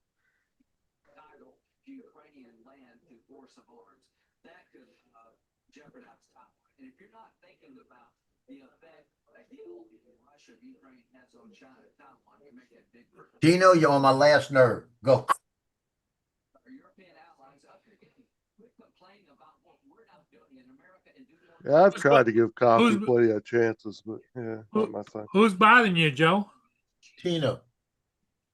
I thought he was your buddy. He's on the last nerve. Yeah, he's left. I told him, you're on my last nerve. He turned around and walked away. He's probably going to pee somewhere. Yes, ma'am. President Trump has, I haven't been able to have any kind of Ghostbusters, that allows President Trump to put tariffs from 500%. He determines the number on countries use war machine by buying his oil and gas.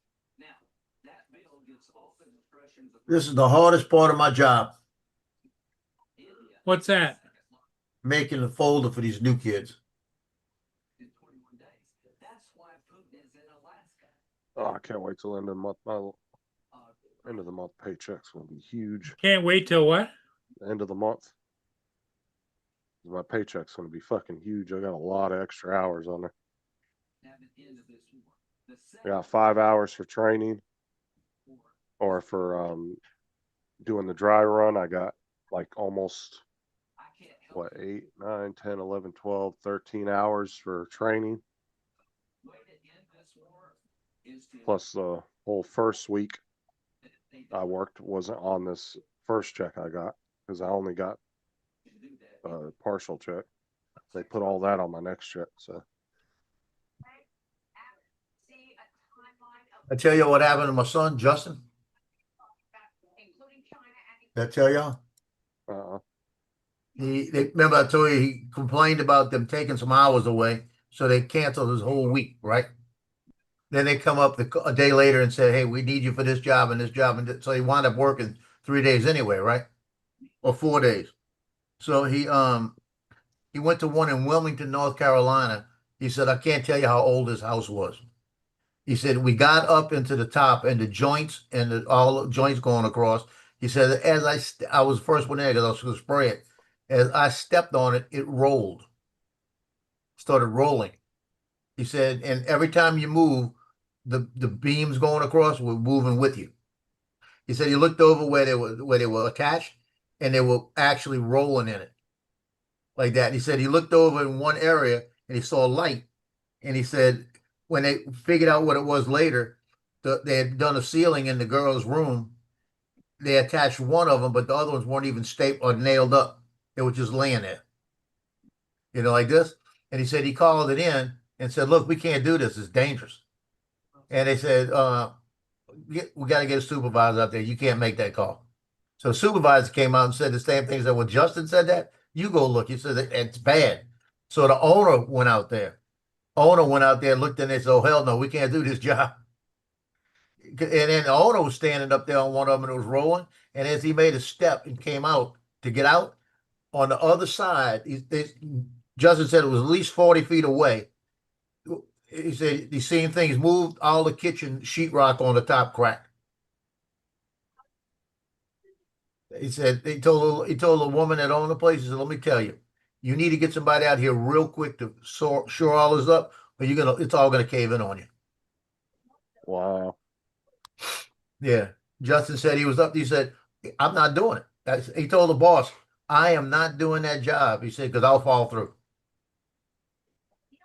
He said, "It's that bad up there." you just toss it in, station like type and colors. He said they came out and looked at it and they said, "Good call." I fell through a Like ceiling, some drywall on a ceiling one time.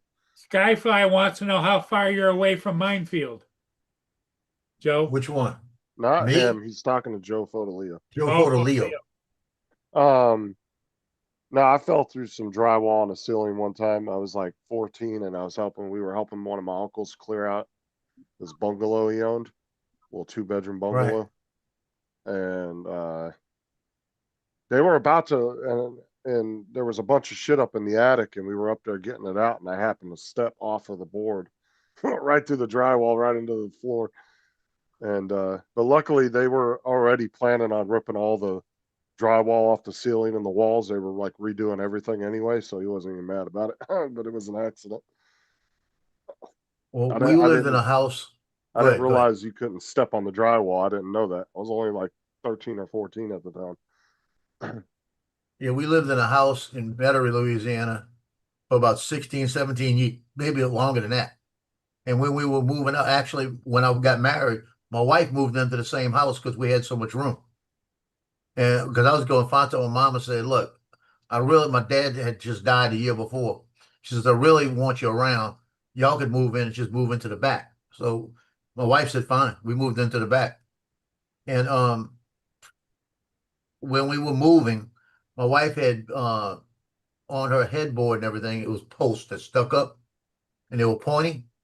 And I'm in there taking stuff out the attic, and I stepped on one of the beams and the beam cracked. And when the beam cracked, my foot slipped off and hit the drywall on top, and I went right through. And as I'm going through, I'm trying to grab stuff, and then I stopped. I didn't go all the way through, and I'm trying to figure out why. It was electrical wire holding me, the one under my legs. And I looked down, and I got those pointy things sticking straight up. And I said, could y'all kind of move those? You know? I said, because if I fall through, I'm going to hit those. But I was stuck up there. I couldn't get out. I was trying to lift myself out and couldn't do it because I had the electrical wires holding me and it was wrapped on me. And I had to get my brother to come up there and help me out. Yeah, As soon luckily as I I only got my fell foot about out of the 6 electrical feet. wire, I got right out, you know? Yeah, luckily I only fell about 6 feet, so I didn't even hurt myself. I just had a couple scratches. That was it. But they had that old popcorn ceiling on the roof, and they wanted to get rid of all of it. They were gutting the whole house anyway and putting all new shit in there. Yeah, that stuff can happen quick too. But like I said, I was so young, I didn't know I couldn't step on the drywall, so I went and stepped off the board they had up there. They didn't tell me to stay on the board, and we were taking all the stuff out of the attic so they could rip all the drywall and everything down. I didn't know that, and I stepped on the drywall, went right through the fucking ceiling. Is investigating the weaponization of government, including Adam Schiff, the Attorney General Letitia James, for mortgage fraud, and the January 6th probe, among others. Ed Martin, good to have you this morning. Thanks very much for being here. Oh, always a pleasure, Maria. And Ed, it has really, truly been a decade of dirty tricks, and that's being kind about it, against Donald Trump, beginning with the Russia hoax, to the impeachments, to the indictments. It sounds like what's her name on Fox. Laptop.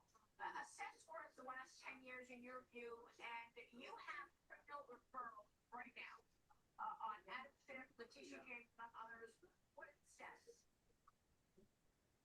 Well, first of all, Yeah, I already found a mistake.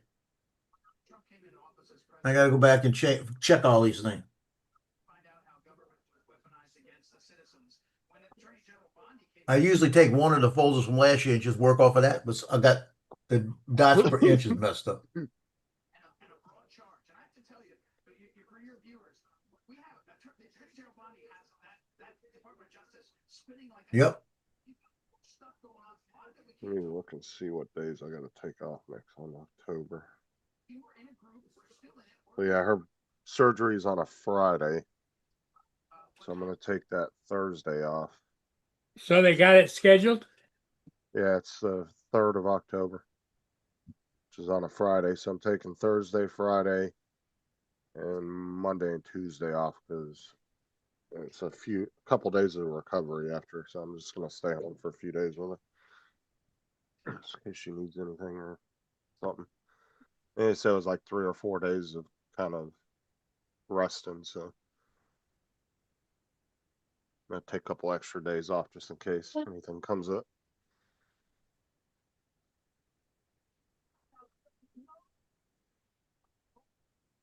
February 2016, the Obama administration, including Obama, said, don't put the truth out, lie, and so the Washington Post Must be Lance. and And then Yep. back Out the from shower. already.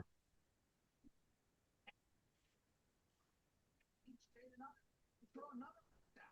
And all doing at DOJ and all doing across the government is saying, get the truth out, and then, by the way, let's hold people accountable. Ooh, John Malecki's got a new video out, Joe. Who's that? I was talking to Joe Fodalia. Oh, He's the one that does he's the woodworker. He used to be a football player for, I think Joe said, the Steelers. He's got a really funny channel though. He's I spent $5,000 at Tractor Supply as the title. I'm gonna have to watch that when I get off here. Oh, it looks like he might have bought a little from the thumbnail, it looks like he bought a little like gas powered mini Jeep. yep. Like about the size of a golf cart. It looks like a little camo Jeep.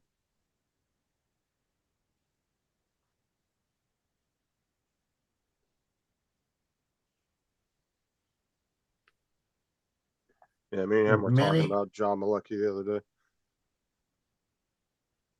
Let me go ahead and click that because I want to put that in my history. So go back and find it easy later. I'll have to look for his channel.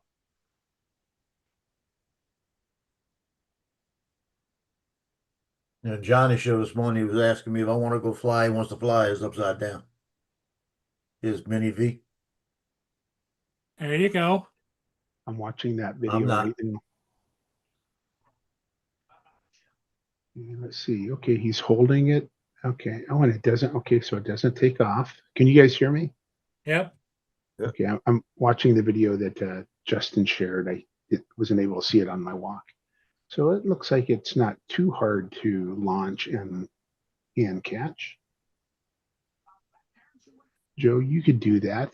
I mean, those blades are perfect spot for your forearm I know. when you catch that. That's what I thought. Yeah, but the one thing that's like the kind of pain in the ass with doing that is it's literally got mini two props on it that you got to unscrew and flip over. Yeah. It's not like a quick detach, which, yeah, I don't know if I would want to do that. Because I know on the DJIs, they always recommended you use the replacement screws that came with the sets of things. So are you supposed to replace those screws after you flip them over? No, they gave you a set of screws, but I guess you got to use the same ones. I don't Because trust I them. know for my Mini 2, the props that were the ones I would always buy, the DJI ones, each set would come with a new set of screws with them in the little packet. And I would Yep. always use the new screws. I never used the old ones. Be taken off and all the propeller stuff flying off of them. So that's what I'm saying. I would assume it would be the same thing with those. You probably shouldn't be using the same screws over and over again, taking them in and out. I'm with you.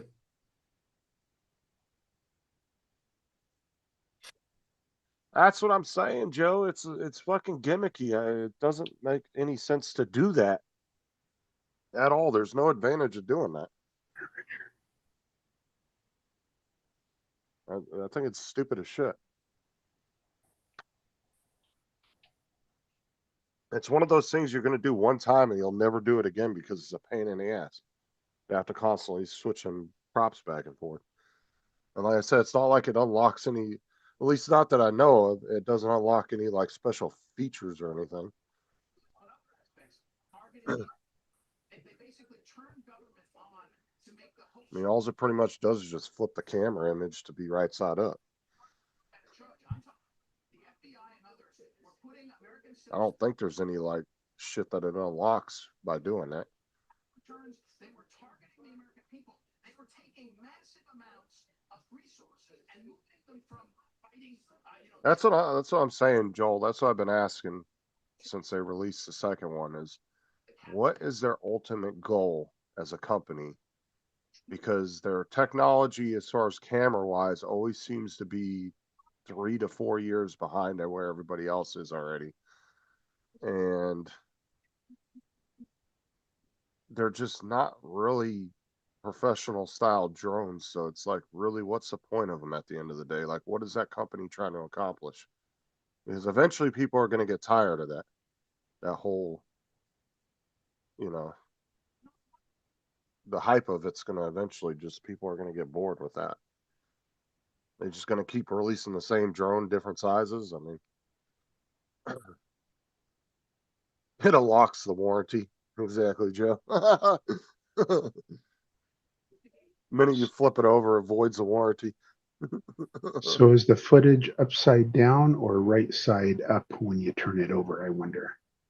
The couple of shorts I watched on it, it just flips the image right side up, so it looks normal. Okay. That's what I would think, yeah.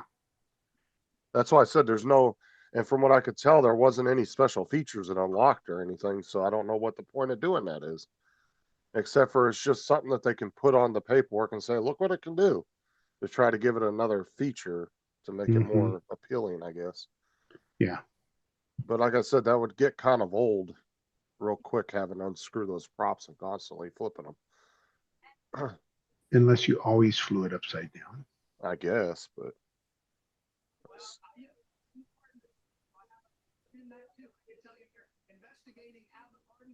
But it might be in the fine print though that nobody read. You know, it says the minute you flip it over and fly it upside down, it voids the warranty.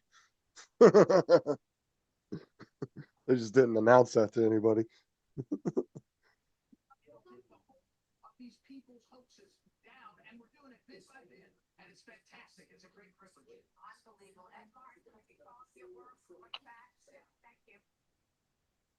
Yeah, I'm not either, Joe. I use that word all the time, and Sarah gets mad at me. Believe is possible when it comes to weight loss.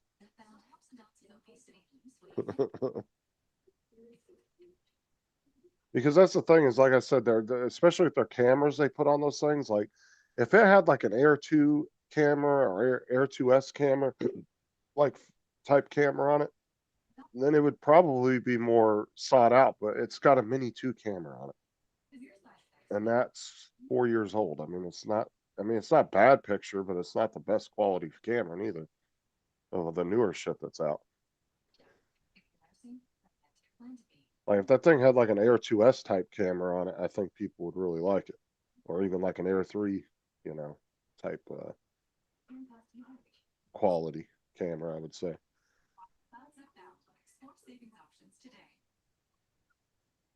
I mean, could you do some real estate shots with it? Maybe. You know, if the realtor didn't really care about like high quality or anything, just wanted some basic shots or pictures or something of the property, I guess. I guess you could use it for that, but maybe gutter inspections. See if somebody's gutters are full. Other than that, I don't really know what the hell reasoning behind that drone is, or what that company's ultimate goal is at the end of the day.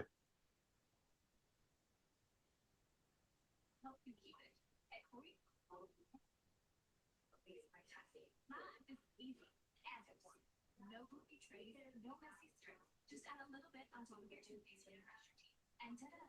White teeth. Just add Smile Actives to your favorite toothpaste and watch the magic happen. Between microfoam legislate deep stains. Because I mean, as much as everybody hates Skydio, at least Skydio's drones had a purpose of why they made them. They were follow me drones for people that were, you know, very active outside, you know, riding bikes, stuff like that. Like they had a reason they made it like that. Beecopter doesn't really seem to have a reason for anything. It's just it.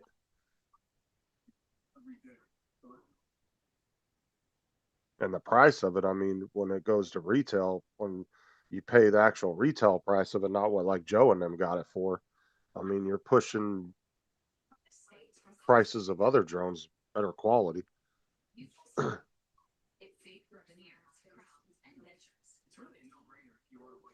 I mean, you probably get a Mini 3 used for that price. It'd be better quality drone. I noticed how white my son's teeth were and how yellow mine were, and so I made a change. If you could use something so easy like Smile Actives to take yellow teeth to white teeth, why wouldn't you? Act now. I mean, to me though, Joe, the bicopter thing would be cool and everything if they were actually putting some effort into the cameras and stuff. Surprisingly, it seems to be very stable. I mean, the one video we watched earlier, the guy was like hitting it with his hand and stuff and tapping it with his finger. It's a very stable drone.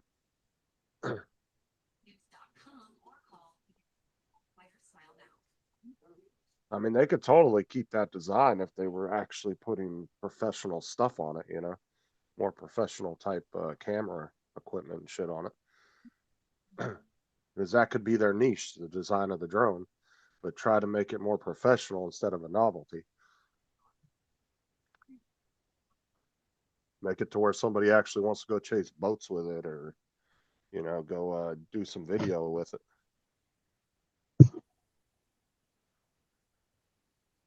Yeah, exactly. Subpar, yeah, exactly.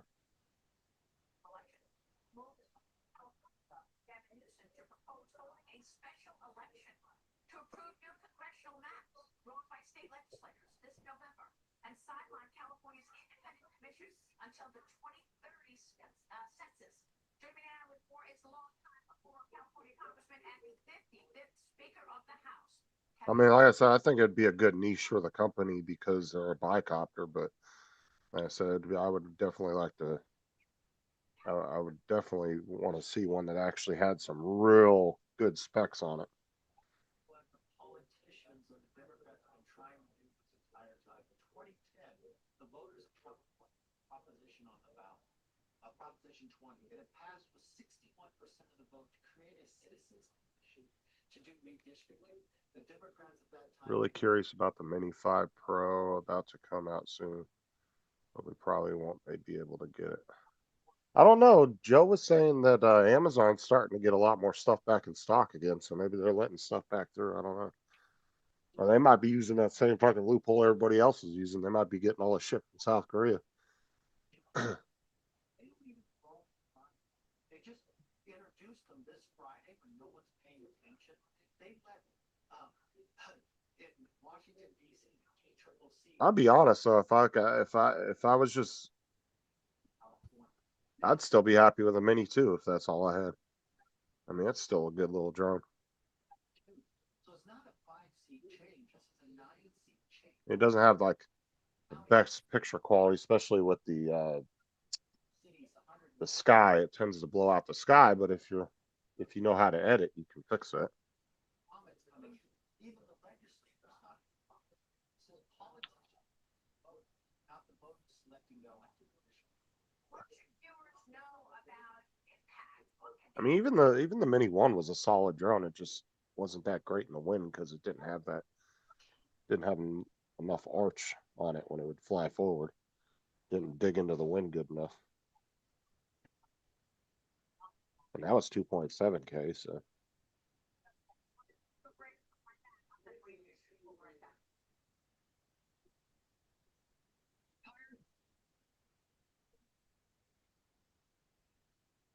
Yeah, that's what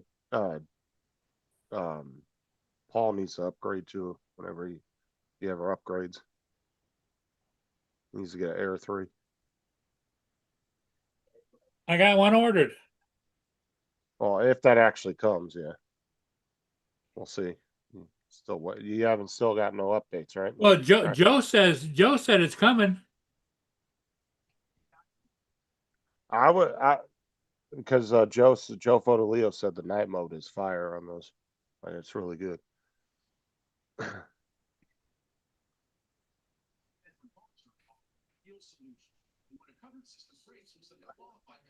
I don't want the Mini 2. I'm just saying I would be happy with it if that's all I had.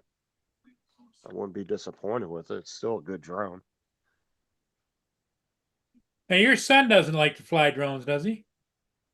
Not really. They were when they were a little younger, but they've kind of moved on from that. So, well, kind of because I did too as well. So, they kind of he still does like robotic stuff at school for school, but he's in like a robotics class. I think they do some drone stuff.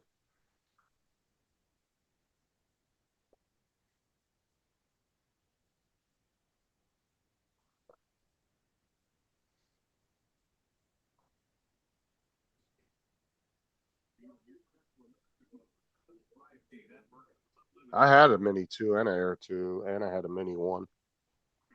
I had a Spark and a Tele.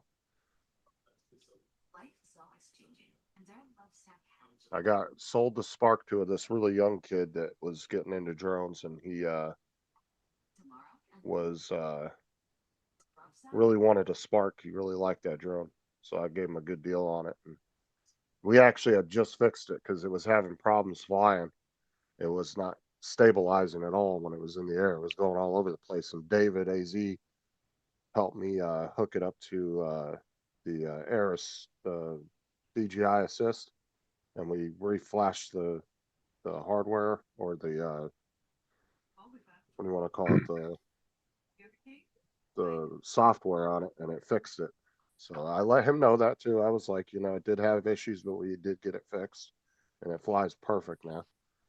And then the Mini 2 I sold to a guy, and then the Air 2 I sold to a guy that actually worked for the FAA. He was an inspector, and he wanted to get into drones because he wanted to learn a little bit more about them, and he just wanted a kind of a good drone at the time that he could play around with.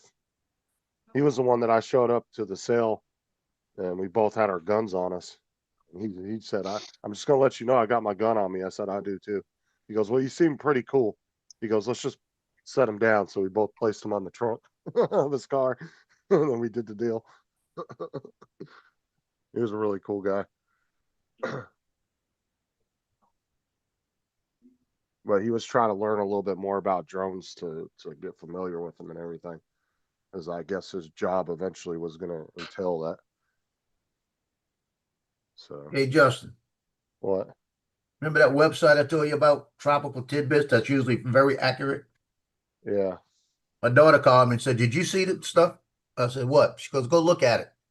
Now, the infamous day for New Orleans, we've been hit with 3 Category 4 or 5 hurricanes on August 29th. That's the day we got to get by, right? That's always D-Day for us, right? Right. Let me share the screen. You see it? No. Not yet. Not yet. It hasn't come up yet. Okay, Okay, now I see it. See that right there? Uh-huh. Yeah. That's August 29th. It's coming in from Cuba, coming up here. And it looks like it's a category, because of the way it's looking at it, probably going to be a 4 or 5. What's the name of this one? Well, it's not named yet. It Okay. hasn't even formed yet, has it? At all? It's forming. It's forming right now down here. But Tropical Tidbits is picking it up, going right into us, underneath us. And we'll be on the right side of the storm. Wow. It's going to go in, basically, Johnny's going to get more than me. But we're going to catch hell if it does hit. That'd be August 29th. So you're looking at probably about 4 or 5 days of turmoil, if it's that big. And my daughter-in-law is supposed to be coming down the 28th from North Carolina. I'm going to contact her and say, wait and see what happens here. Stay there. You know what I mean? Stay there till you can get down here. Hey, Joe, you need to tell the hurricane to wait until the 30th because the 29th is pizza night. Yeah. Well, it says right here, it says the 30th, and that's, you go back to just the 324 hours out. If you go back, let me find it. 324. If I go back to 318, that's the 30th. 312. It's coming in the 29th and the 30th. That's what it's doing. But you can see where it's forming at. Right here. That's some big shit. That's gonna be some bad. Yeah, because it looks like there's quite a bit of it over Florida too. Yeah. It looks like y'all gonna get it. It's gonna hit the whole Gulf Coast is gonna hit it. Yeah, but here it's just going to be cloudy and a slight breeze. It won't be that bad if it's not far over. Because we're going to be getting the hour tells of it. That's a whole day. That's a whole day of movement right there where we're going to be battered. You know what I mean? Because I doubt we would even shut down for that. We would probably just. Yeah, y'all won't. Yeah, we'll shut down, I guarantee you. We'll get the tells of it, but it's just going to be really cloudy, rainy, and a little windy, but nothing crazy. Yeah. It'll probably be like 20-mile-an-hour winds, if that. Yeah, I might tell her to wait till after it's over with and find out how everybody's fared first before she comes down. So.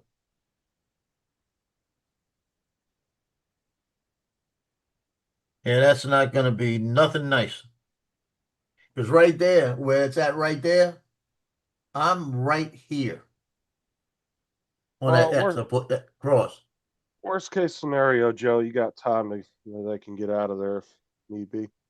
Well, I'm not going anywhere. No, I'm talking about Joe Fodolio. He said, I'm glad I'm out of Houston, but my wife and daughter are still there. Yeah. But I'm not going anywhere. I'll just make sure my car's somewhere high. Oh, shit. That's still what, like a week and a half, 2 weeks out? Yeah, it's 12 days. Yeah. Take a picture of this and send it to Victoria. I'll send it to her and tell her, you might want to rethink coming down to 28. Yeah, I mean? Jim, I normally wouldn't do that either, but I don't know. I could just tell with the guy. Plus, he showed me all his FAA credentials and stuff when he first came up. He wasn't actually familiar with the area. He was down here working, and he thought my area was like the hood, and it wasn't. Hey, my favorite daughter-in-law. So he got nervous, and he was in a really nice car. You may Like, want to I just rethink.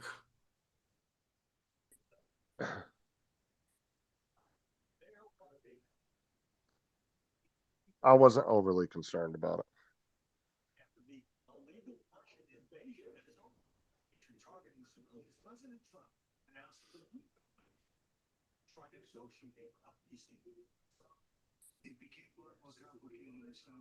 Yeah, I'm gonna send it to Johnny too.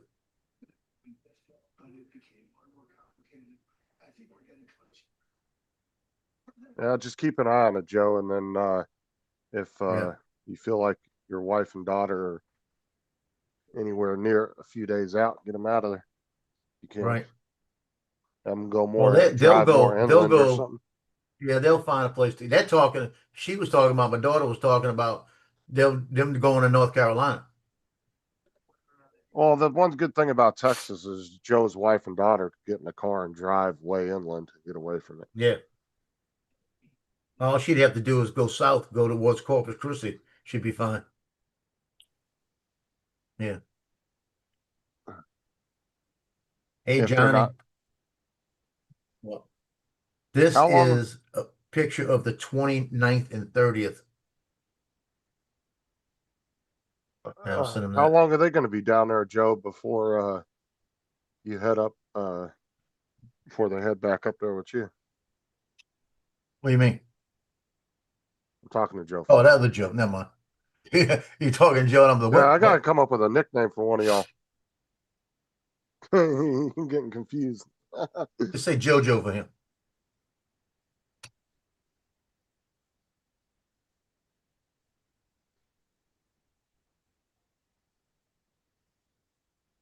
Yeah, that ain't nothing nice.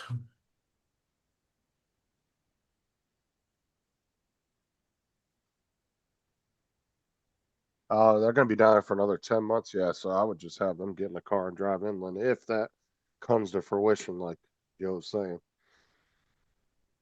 Just have them get the hell up out of there for a few days.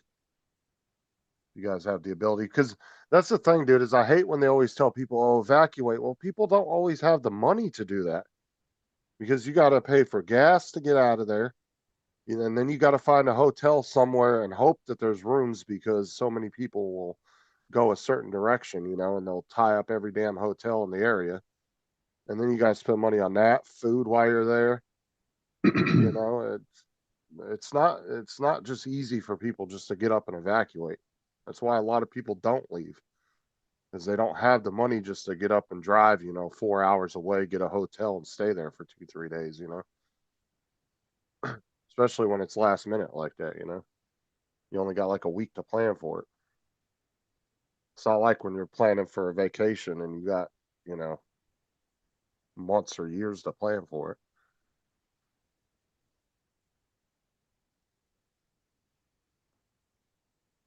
Boone wants to say hi to everybody. Still, Booner. Oh, at least you guys. Boom. Bavaria. Where is Bavaria? You're getting big. Come here, Boner. Well, at least you guys let your daughter finish out her senior year. That would have sucked having to You go my boy. halfway you my through the boy? year to Are another you my state, boy? another school. Are you my boy? Get you my boy. Get you are. What? Bavaria is in Austria. Or is it Germany? Oh, I know what you want. It's in Germany, the state. Well, and that's the thing, Dusty. You could leave even earlier, right? Like you could easily get out of Florida 4 or 5 days before a storm hits. But like I said, that's even more days you got to pay to be gone. Not everybody's got money like that. You're talking $100 a night probably for on an average hotel. 60 to 120 a night. That shit adds up. Adds up quick. Next thing you know, you don't spend, $1,000 or something trying to evacuate and go somewhere else.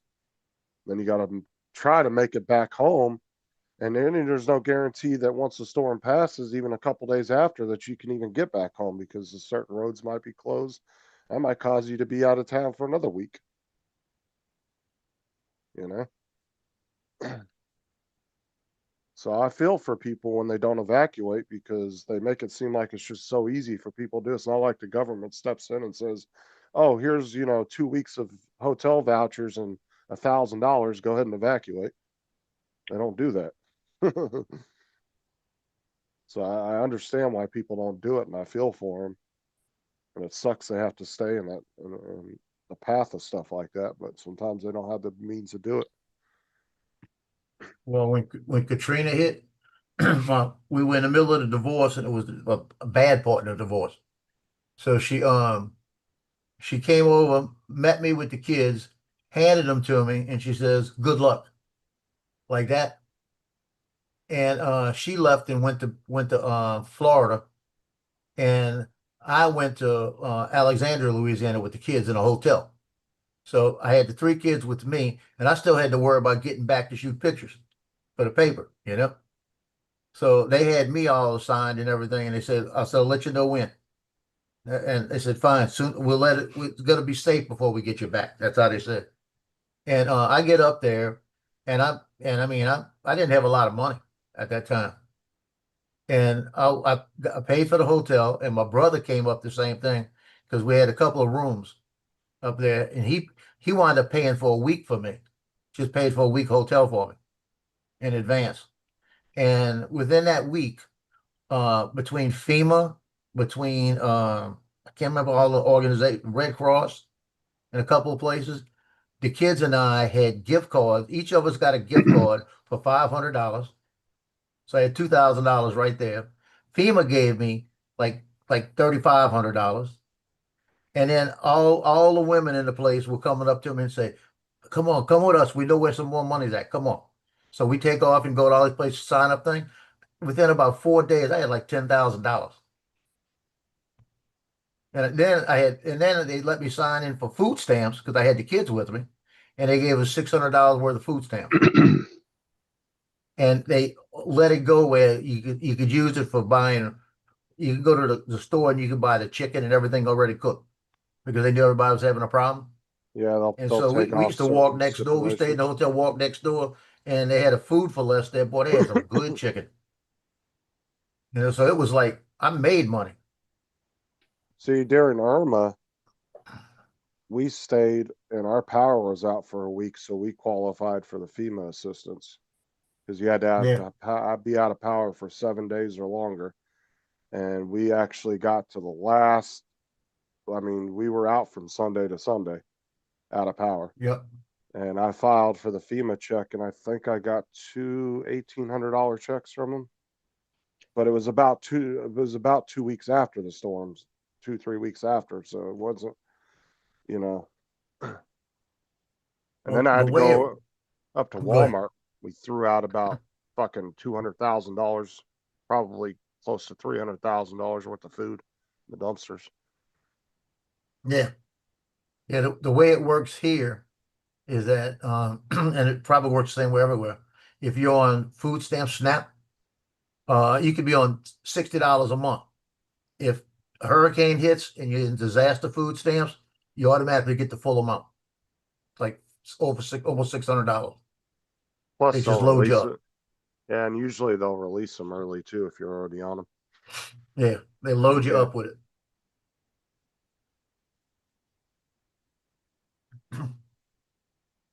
And same thing, my insurance company. If you're out of power for so long, insurance company will cut me a $500 check to replace the food. you know.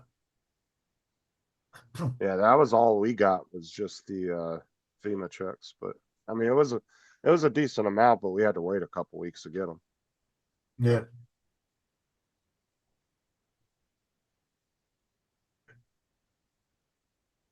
Yeah, Katrina was tough because I remember waiting with the kids when we sat there for hours, like 8 hours, to see FEMA to talk to them. It was tough.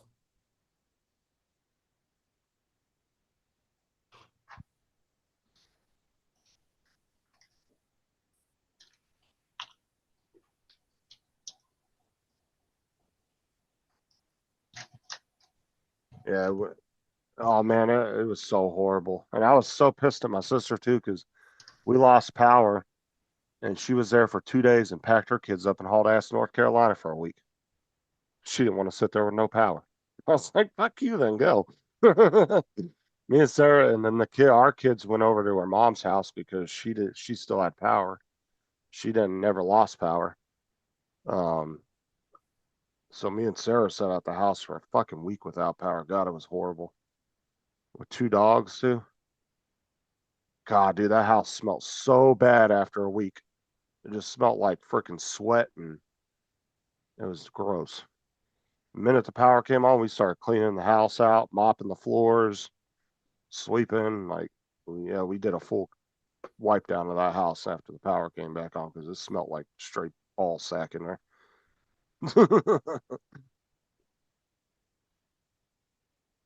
We still had water, luckily, so you could take showers, but you take a nice cold shower and you get out, and then like 2 hours later, you just feel like shit again. I was taking like 3-4 showers a day because of it. Plus, I was going to work at the time too, and they didn't have Wow. power either, because we were having to clean up the store. Because we had a couple skylights that busted through and got water everywhere and ruined a couple aisles worth of merchandise. And there was water and dirt and everything all over the floors, so we were having to run the floor cleaners and everything else. Oh, dude, when it's 120 degrees in the house, that cold shower felt good, Dusty. What do you want? Because it was hot when Irma came through. It was really nice the next day, but once that humidity came back, oh man, it was horrible. You're such a This licky one. dog. You're a licky dog. And it was hard to sleep too in that heat. Me and Sarah were actually sitting in the car. We'd go out and sit in the car for a couple hours every once in a while, just sit in the air conditioner. We'd watch a movie or something and sit in the car. Justin, you going to be on for a while? Yeah, I'll be on for a little bit. Want me to make you a host? Yeah, you can. Okay, because I'm going to go down and see what's going on with the float down. Oh, they're doing that today? Yep, today's the float down. Okay. Hey. You're it. All right. Jojo. What up? What up?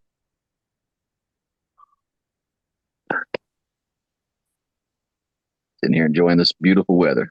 Well, I'm telling you. Somebody just blew the hell up. That sounds like Lance. Yep. Okay, Dusty, a float down. What they do is they shut down the entire river from boat traffic, and everybody gets in like all these different floaties they buy. Like, they'll get those like big floaties and shit, and they'll all sit in there and they just float down the river.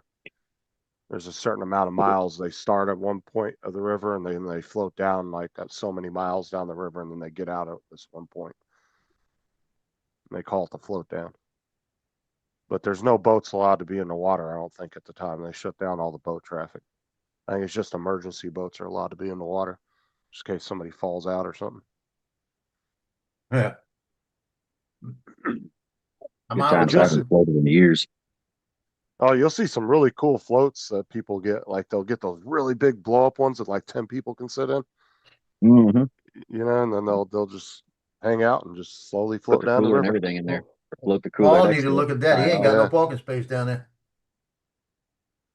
Yeah, essentially, Dusty, it's a big giant lazy river at that point. Yeah, because you'll be And I ain't done moving that at like before either. you'll be moving at like 7-9 knots down the river.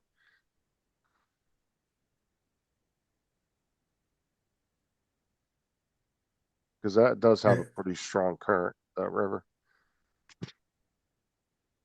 That's why you don't want to fall in the water without a floaty. Yeah, it's got a 7-knot current going downstream.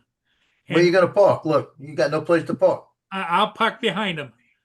All of a sudden, you see Paul's car just push another one into the water. There you go. Boone thinks he's going. I grabbed my camera and everything, and boy, he shot right over here.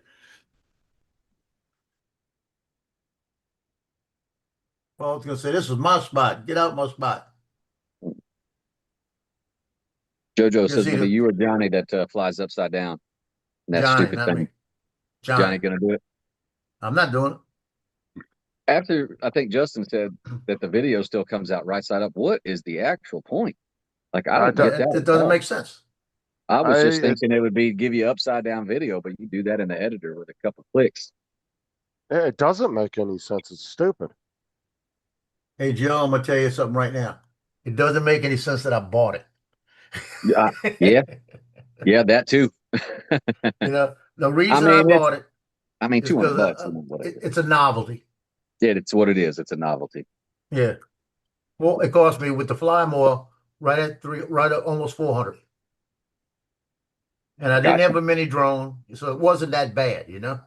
Yeah. And my problem is, like I said, Johnny says it sticks on. He told me the other day it sticks on hard. Mine, I'll push it forward and it's not moving. It'll start to move and then take off. It's like, come on now, you know? Yeah, I flew Johnny's last on my way out here. Like I said, it was Sunday last week, and it was good. I mean, it flew fine. It Yeah, I'm flew gonna have to around just get somewhere and play with it. But I've almost hit a tree twice. I hit a tree once over here. I heard. I looked up. I see green flying. Mm-hmm. You know, I pulled it out the tree, and then I almost hit the tree in the lakefront. Well, like I said, the company can play off the niche of being really the only ones that are putting out a bicopter like that, but put some like really good like Put some specs competitive cameras on it, good competitive specs. Yeah, but then you get into for V-Copter to make that, for 00 to make that, it's going to be outpriced. It's going to be over. It's going to, if it's as good as DJI specs, it ain't going to be as good. But if it's close to as good as DJI specs, it's going to be overpriced, and people are just going to buy the DJI. Yep. But my thing too is it's just that they're always way behind. Like, how long has it been since the Mini 2 came out? And it literally has the same camera as the Mini 2. Yeah, it's at least 4 or 5 years. Yeah, that's what I'm saying. They don't even have to go that far back. They could go Air 2 quality at least. Yeah, get an Air 2S camera on there. Yeah, Air 2 or Air 2S. Yeah, do that kind of quality at least. I just don't see what their ultimate goal as a company is at the end of the day. They're just going to keep re-releasing the same drone in different sizes. Right. I just don't understand what their goal is at the end of the day, because at some point they're going to have to do something different. And they only come out with one drone, every 4 or 5 years. I know. Yeah. I don't get what the point of their company is at the end of the day, unless they're doing a lot of other shit and this is just a side thing they're doing, then I kind of get it, I guess. But I hope they're not I hope that's not everything their company does. I've never looked into their company, so I'm not sure if they do other stuff. But yeah, I'm not sure what else they get into.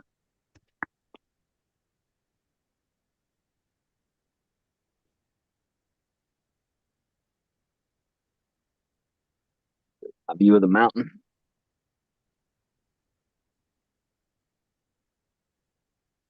Yeah, it's nice. I'm jealous. It's pretty out here, man. It's quiet. Smells good. Everything else, huh? There's my new house, the red one down the hill. I don't live there yet. About a month and a half, I'll move in there. Yeah, it's peaceful, man. Tell you what. 14 acres of tranquility.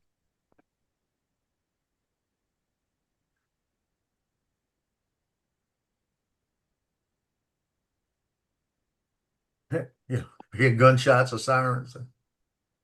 Yeah, gunshots for sure. Sirens, I haven't heard a siren one in a week, which is great because I lived a half a mile from the fire station in Houston. Yeah, you might hear a gunshot, but it'll be a hunter. Yeah. Yeah, no, there's a guy down the hill that got a fully auto just out there peeling them off. And day one out there, I was out here talking to Chris, my buddy, where I'm staying right now. I just kind of went, "Fuck is that?" And he's like, "Oh, it's just dude down the hill." Practice. I'm like, okay. That's like 15 miles north of me in Folsom. You go out in the back and shoot all you want. So, Yeah, Joe, I was flying my Air 3 when shortly after that, and I was like, oh shit, let me not go over that way because he might not like drones. So Joe, where's your wife and daughter staying if you guys sold your house? They staying with family or Actually, something? they're staying across the street from our first house we bought in 2009. We were there for like 11, 12 years, and we made some friends there on the block, and she's still there. Her name's Margaret, and Okay.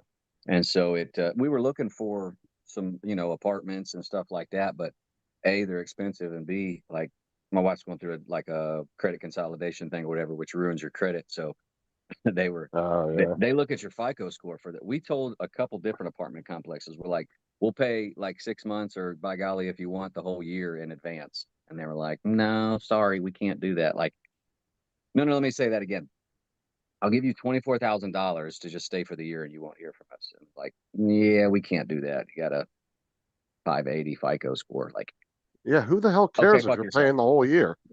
Yeah, exactly. That's ridiculous.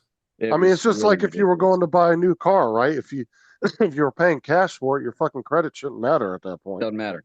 They don't have to Yeah. pull it. If you're going in there writing a check, they just come up to an agreement. They don't have to pull your FICO score for that. Exactly. You shouldn't have to for an apartment either. Yeah. So they, it worked out. It worked out to be able to stay with they're a little bit tight in there because she's taking care of her mother also, which she has dementia, kind of bad, and I think she's looking for a place for her now. But they're just in one room. But hey, it works out. It's it's mile and a half from my daughter, both my daughter's school and my wife's work. They're both mile and a half from home. So it Yeah, works out good. if I was that apartment complex manager, man, I mean that to me is a perfect setup. You don't have to Yeah, worry my about the boss person did the for a same whole thing. year. My boss did the Yeah. same thing back in Houston. He was kind of, I don't know, it's a weird situation, but he was kind of starting to go through a divorce, and maybe isn't now, but they went to the extent of selling the house and like going separate ways and everything. And he did the same thing. He was trying to find a rental house to move into and doing a credit consolidation, whatever, debt consolidation thing. Credit's bad, same story. And it took 2 or 3 different landlords to say, yeah, I'll take your check for whatever, 27 grand for the year, Fuck, I would have if I was a landlord, Yeah. because then you don't have to worry. Yeah. You Yeah. don't have to worry about getting money. You'll hear from me if something breaks. And it's a brand Yeah. new house that he moved into. So he's like, you ain't going to hear from me. Yeah, I mean, that seems just so much less stressful because you're not having to fight with somebody every month for rent and Right. whatever else. Yeah. So no, but it'll work out where they're at now because it'll be way less. Like we were telling her $500-600 a month, and she's like, no, that's way too much. Like, it's okay. Like, you need the money a little bit too. Just let me pay you $500-600 a month and stay here. It's fine. Shit, and that's not bad to rent out a couple Hell rooms. no. I either. mean, not at all. They just got one room, but the whole house is shared, right? Like they got the kitchen to their will, they got the living room to their leisure, they got, come and go as you please. So it's cheap. Well, at least you guys let her finish her senior year out. That would have sucked having to go to a Yeah, new I mean, school. I did the same thing. My ex stepdad got transferred to Houston from Kansas City when I was 12, 1991. That was the year I met my wife and our friend here that I'm living with, Jill, and which is my wife's best friend. And then he got transferred back at the beginning of my senior year, and I was like, I'm gonna go live with Mike. I want to graduate with my friends. So my Yeah. parents let me do that. So here's the same situation. I gotta let my kid do that. No biggie. It's a nice, give us time to give my wife and I time to miss each other. Oh, Absence for makes sure. the heart grow fonder, I think they say. We'll see.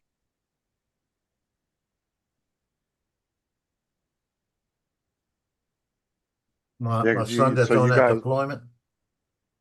My son that's on that deployment, right? He told Justin, my other son that's staying there, because I'm just letting you know this. When I get off the deployment, the first 3 days, you better have a hotel room. That's what he oh, told him. see, that sounds so good. He said his wife made fajitas with bacon wrapped in stuffed jalapenos last night. Oh shit! Oh, that sounds good. I'm on my way. Yeah, that does sound really good. Dude, a couple months ago, or like it was like the last couple weeks of school before summer started, so it was about 3 months ago. I one morning I was at the dollar store and I was just trying to find something quick to eat. I see fajita mix, and I went home and made myself fajitas for breakfast, and that was the best damn fajitas I've had in a while. Hell yeah. Just randomly From the wanted dollar some store. fajitas. No, it was the same name brand fajita mix you buy at Walmart or any of the other grocery stores. Oh, It yeah. wasn't like a cheap off brand or nothing. But it was I don't know what it was. I just had a fucking hankering for fajitas at 8 o'clock in the morning, and it just hit the spot.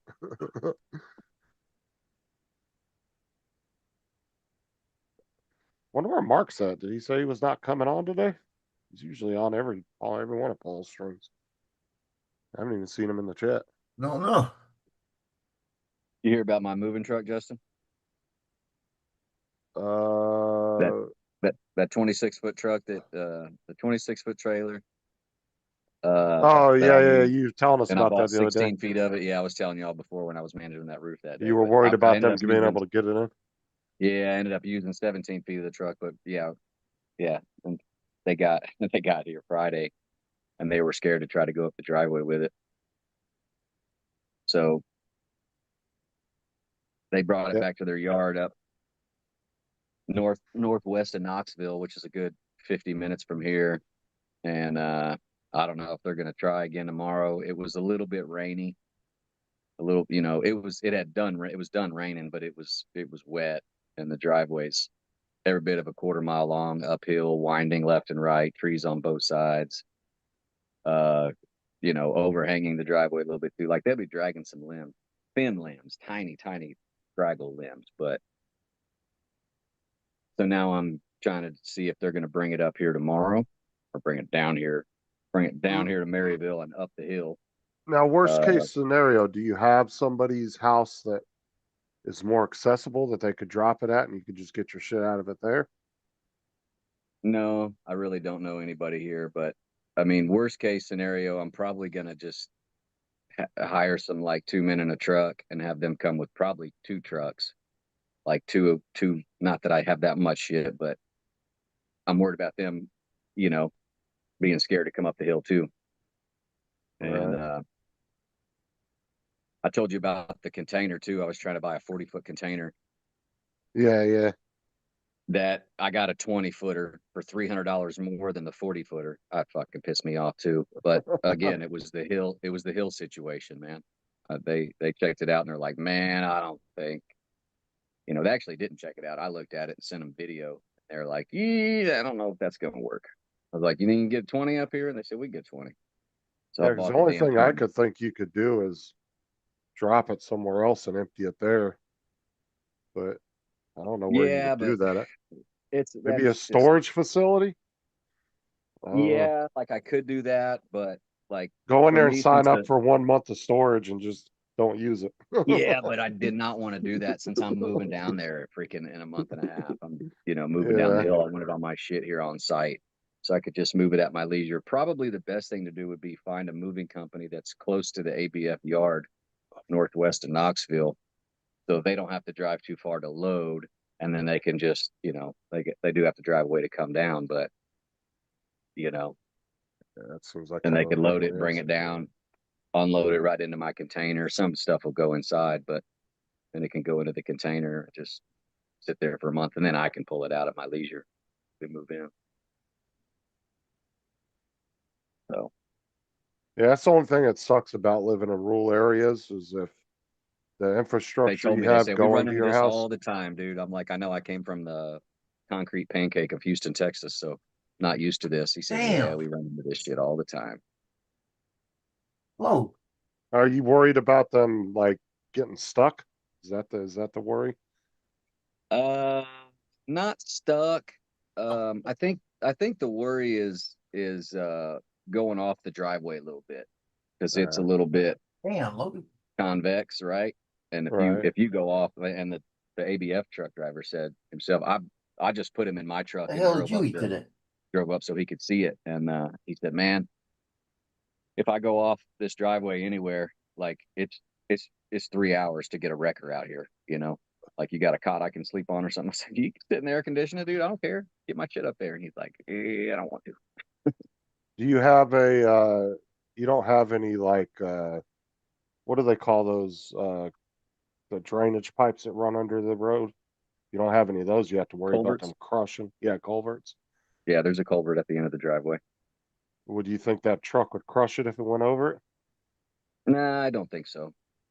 Because I know in some rural, like driveways and stuff, sometimes they'll have those. Yeah, But yeah, they're we've just got one, and I honestly I think it would be okay. You know, they've had moving trucks up here before when they've moved in Oh, and things like that. So I don't think that's an issue. I don't know. I guess your only issue, you'd only have a couple of options. Either, yeah, like you said, get a moving company to their yard or drop it at a storage facility, I've or got you're like a just gonna have to take like the a chance. yeah, there's like a 2 acre field at the bottom of the hill, but it gets wet. It's kind of it doesn't flood, but it gets the pretty one I wet. And want. I kind of I mean, if you really want to go real gangster with it, just hire one of those big ass helicopters that lifts, bro, and I'm gonna have them tell just you, I bring thought it about in. it. I thought about it, dude, but Just no. pick the whole damn trailer up and just helicopter it in, drop it in the driveway. Yeah. Probably I cost thought you about $100 doing grand. that with the 40-foot container because for $300 less to get double the space, I was like, man, I want a 40, dude. I don't want a 20. And but I mean, how much would it be to helicopter the damn thing up? 15 grand? Like, no thanks. I don't need it that much. Oh yeah, it'd probably be crazy expensive. It'd probably be stupid expensive. There was actually out where I lived in California in Apple Valley, there was a company that had those helicopters that lifted heavy shit like that, and those things were fucking massive, man. Oh yeah. Big ass helicopters. Yeah, that'd be the way to do it if money was not an option or not an object. Oh, for sure. Be no problem. Yeah, whatever, just drop it at the bottom of the hill. That 40-foot down there, we'll helicopter it up here when I get somebody. Same with the moving truck, you know. Well, the only thing I'd say is I mean, I guess it's really going to be up to that driver if he feels like he's experienced enough and comfortable enough. Yeah. But And that was what he said. He's like, I'm not worried about getting it up there. I'm just worried a little bit about the height and it being wet. And he said, and then I don't know who's going to come pick this thing up. You know, they might be like, I ain't taking this thing down the hill with empty down the hill. That's fucking easy. hey, dude, maybe ABF will just be like, fuck it, we're just going to leave it, and they'll give you the trailer, and then you'll have your 40-foot trailer. They'll just abandon it. There They'll you be go. like, fuck it, we're not taking it. Yeah. Not worth it. Tell them it's Yeah, not shit, the same. Wheels and all, right? Yeah. Yeah, we'll just give you this 26-foot fucking pup trailer here. I wish. It'd be nice. Except that ramp's about 250 pounds, that heavy ass. Oh my God, thing's heavy.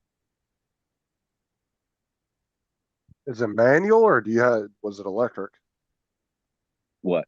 to put the ramp up and down? Oh no. Shit.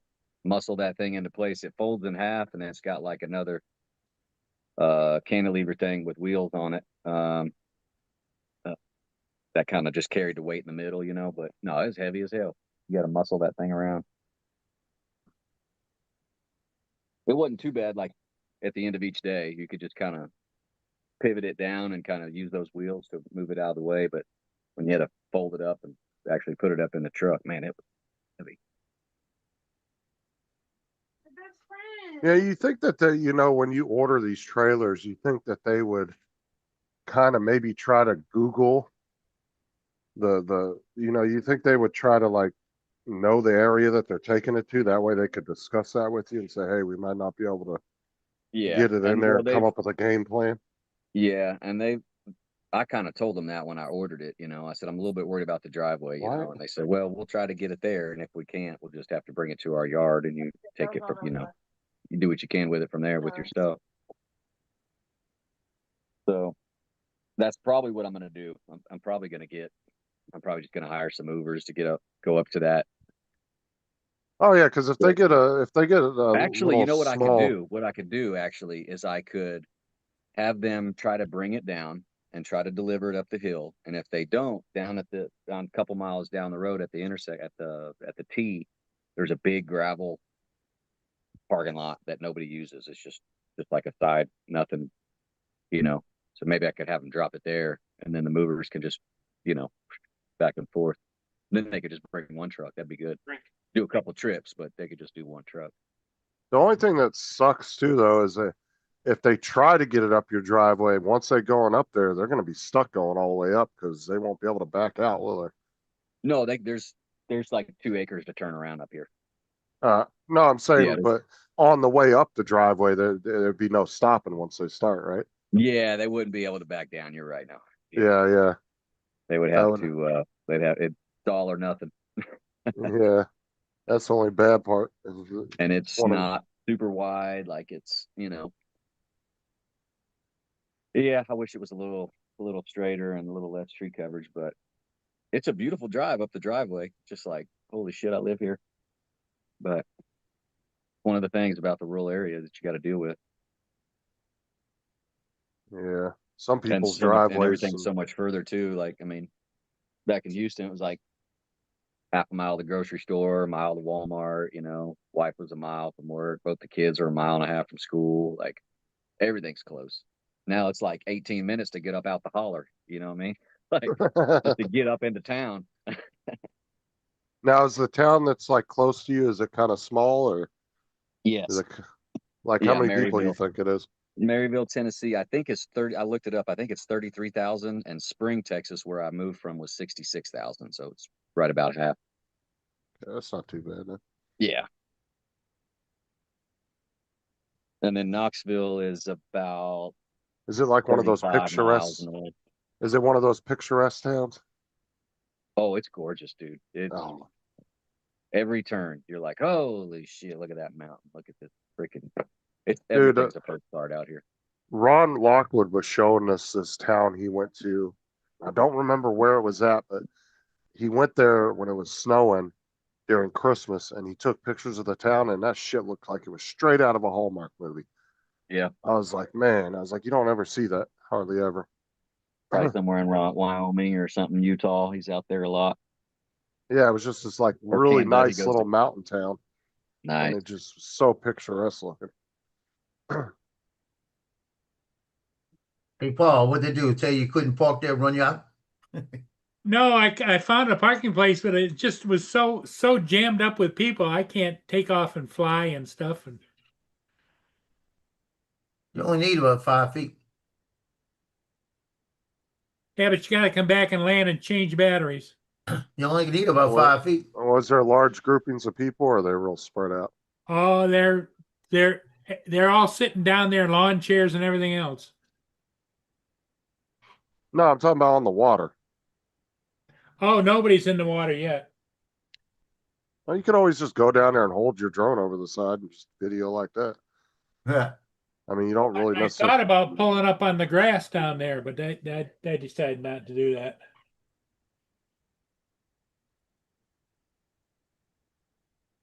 Because just at the time I was thinking about doing that, here goes a police car by. Yeah. I'm gonna say, I'll see you. You'll be out there flying your drone and they're gonna be towing your car. Yeah. So you just flash your 107 at them really fast so they can't read it. Official FAA business. And hope they don't stop and ask why. It's this like this. What are you doing? I'm flying. Take a Flying, walk. Who's asking? Who wants to know? Why? I'm flying. Here's my card. Look, here's my card. You know, it's in there. Flying. Well, did you see what Hanging JD says? Joe, tell us about how you flew your drone into yourself while landing. Hey, I was just thinking obstacle the same avoidance thing when he failed. said It's you nothing only to do needed with me. 5 feet. Obstacle give you some more avoidance room there. failed. But you said last night when I was flying, it was dark. So I had no obstacle avoidance. You know, I'm in night mode. So I'm bringing it down and I'm flying it towards me very slow. Well, the And other I thing, got it within the other 3 thing- feet of me, just dropped it, you know? the other thing that stopped me right here was all the clouds, or low hanging clouds and everything. See, like you go Oh, get that one of hasn't those. stopped you before. Yeah, you flew in thick ass fog and lost your drone. Well, I don't What want to the- lose the drone. See, what you need to do is get a badge like Make all Joe's these- got. You're making all these old man excuses. You get one of those badges like Joe's got. Go down there, flash it to the cops, tell them take a walk. This is bigger than you. Joe, this may surprise you, but I am an old man. No, you're not. You're making yourself an old man. You ain't but 4 years older than Joe. Joe's still hitting on the parents. A 42-year-old. Yeah. I'm gonna hit on it today. What are you talking about? I'm gonna go out there and I say, baby, why don't you go get me one of them ribs over there? I'll get you one. How about that? That's what I need to do to her. You I can told her last. tell her to get you a rib and you'll give her a bonus. I never said that. I'm not being that way.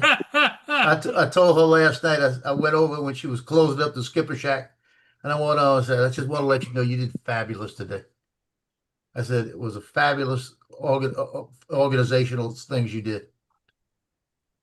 Like that. And I said, even though you got mad at me like that, because, boy, she got mad at me early. It was like she was at the front. And actually, she told me, she said, I wasn't mad at you. I was aggravated because I had people didn't show up that were supposed to be here. But she was standing there and she had the money thing and all this stuff like this. And there was 2 of us standing there and she turned around and she goes, I got it. Y'all could leave. Like that. And I said, oh, I'm not touching this one. Because it was just the mood she was in. I wasn't touching it. Because she's a CEO. So I knew it was the CEO that kicked in. So I walked away. And then later she come over, like I said, she was next to me laughing and smiling and pulling on my arm and everything else. She was pinching you. What are you talking about? She was doing this and she was doing this with her arm and holding me like that. And I was thinking, I can get used to this. You know, with a little short skirt on. But when I was leaving last night, I said, I'm just glad I didn't make you mad. She goes, I still wasn't mad at you. I love you. I was thinking, She told you she loved you. See? I'm telling you, I said I could use that. Hey, I like Joe, love. what do you think about Joe? I think I'm a reserve comment. That's I am too, Joe. Dude. Joe, I am too. Okay. Jason's Brown over chicken, on- brown cow. That's all I got to say. All I Jason's know over is on that. All I know is Jason's over on there's his drama channel. somewhere in there. Jason's over on his channel doing a live stream, doing a John Malecki video. Oh Lord, help me. He's in his garage building something. Oh, is he? Yeah. Oh, he's Yeah, I'm putting at a always video building showing something. him. the John Malecki one. Yeah, Craigslist Hunter's got a new video out today too. I'm gonna watch his. He's always building something.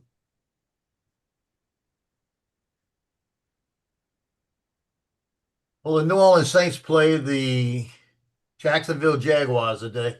They get the ass beat again. Chiefs lost their first 2. The Saints suck, man. They totally suck. Man, I finally got all these folders made. I can't believe it took me this long to make those folders. What, for pictures? Yeah. I got to have 2 folders for each guy, and I got to have them in a place where it's got to go to, and that way when I export them, they go to the folders. And I got to make sure all the settings are freaking right. And I had the settings wrong at first. Then I just realized I had the watermark wrong. So I had to go back and change the watermarks. So now it's all done. Now I could go through the 140 pictures and export them out. Well, it's not that hard, but what's hard is that, like the quarterback, Tanner right there, Mayberry. Joe. You see that floaty that's heading down? Yeah, it looks like some guy. Look at Granny on the top. Yep. Yeah, it looks like some fucking hillbilly shit going on right there. Yeah. National Lampoons. But like the quarterback, freshman quarterback, Tanner had the wrong number on it. He had a red jersey, a red thing over it, so I couldn't tell who he was till the name said it was Tanner Mayberry. So I know those pictures of him. And the same thing with another one. When the quarterbacks came out, I knew the couple. The ones that I knew had their numbers out. you know? Yeah. But the other ones were wearing the vest covering the numbers. And then I had one of the kids, I had him down for number 7. He was wearing number 8. And that's the new rock. They changed the numbers around. And one of the moms came up and said, no, he's number 8 today. I went, well, I got 7 right here. I said, today it's regular season is what I give him the package for. Today's not regular season. You know, it wasn't regular season yesterday. The next week is not regular season. The following week's not regular season. That's just bonus shots. If I get your kid in it, you get it. Yeah. You know, if you pay me now, I'll get it. Now, if they pay me next, like Thursday, I'm not going back and look at these. Right. And if they want to go back and look at them and say, well, these are the picture numbers that they were in, then I'll take them and move them over. But I'm not going to look through them. Paul, how do these people Look get through all back those to their pictures. cars? What's that? They got buses running. Oh, okay. I was curious how these people get back to their cars after they float 5 miles down the river. Yeah, it's a long walk. So they take they have buses that run them back up there? Yep. Oh, that's cool. At least you don't have to worry about getting back.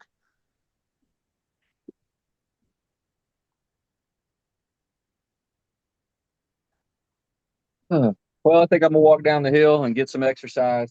I'll lose y'all if I walk 20 feet away from this house. So, all right. Everybody have a good day. Good chatting with y'all. Yep. We'll see ya. Catch you later. Later, Take Joe. care, guys. Later, Joe.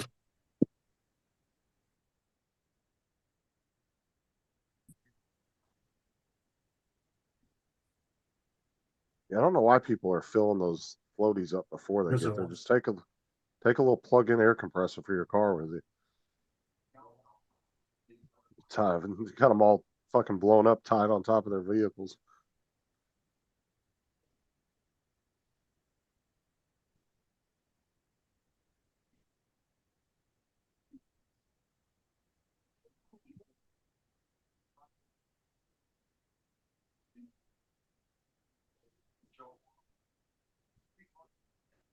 Ooh, an old El Camino. Looks like.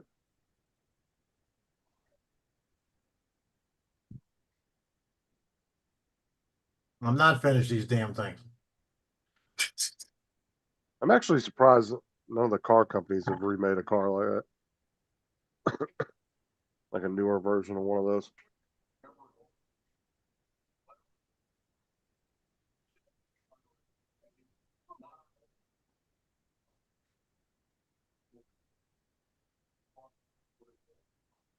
Not finished. God darn it.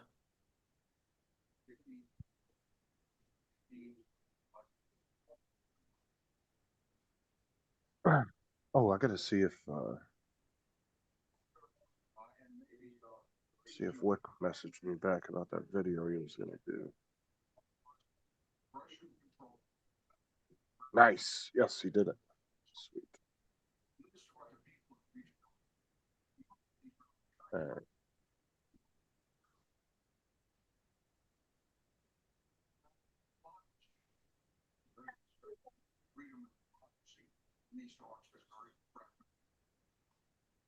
I'm gonna jump off. I'll catch y'all later.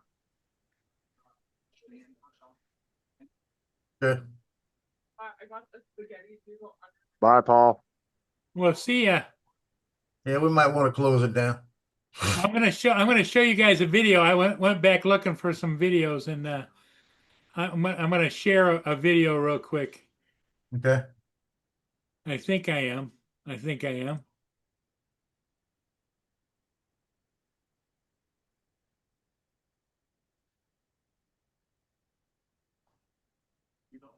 One of their main players yesterday landed on his knee and might have messed up a tendon.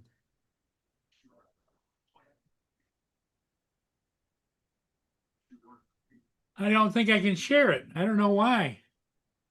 It's the same way you always share it, Paul. Share Well, yeah, screen on the usually bottom. down along the bottom there's a share, but there's not on here. You might be on YouTube.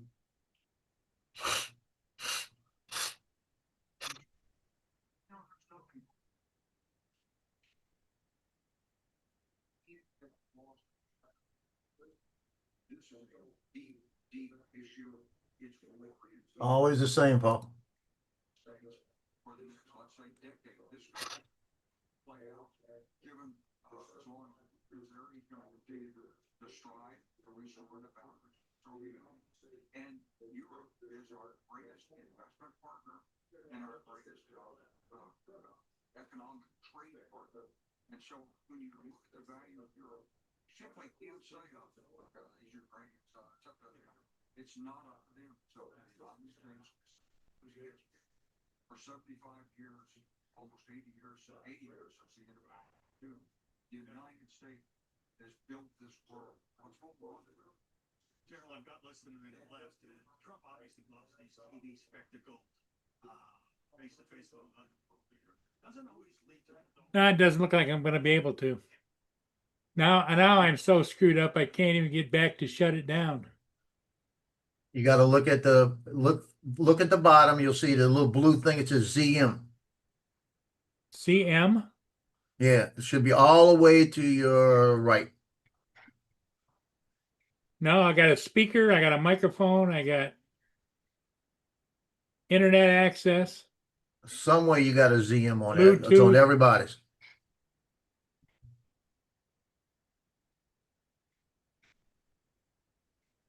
Not up there. It's on your bottom board. It's the ZM, a blue one. Stop. It's on everybody's. Not on my, oh, there it is. Yeah. Hit that, and that'll bring you up, and you can share from there. Because you're looking at YouTube or something. Okay. I got it. Okay, here's what I was going to share for you guys. I found this old video. You ready? Yeah. Can you see it? Yep. That's my dad with one of my Dalmatians way back when. Wow.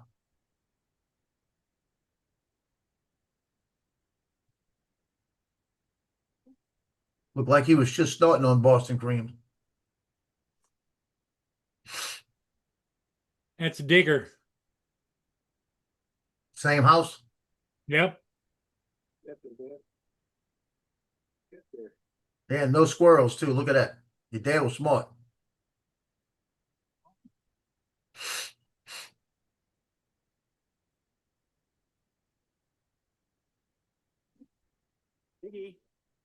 Yeah, that's all. You were taking the video? Yep.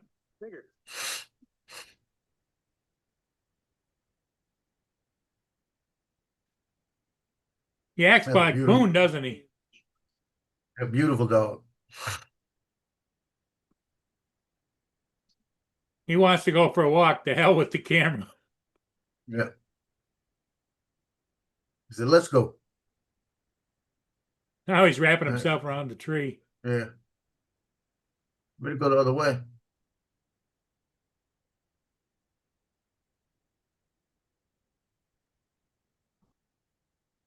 Crap.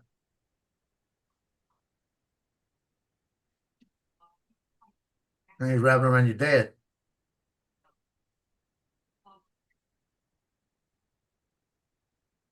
Hey, you need to find some place to pee.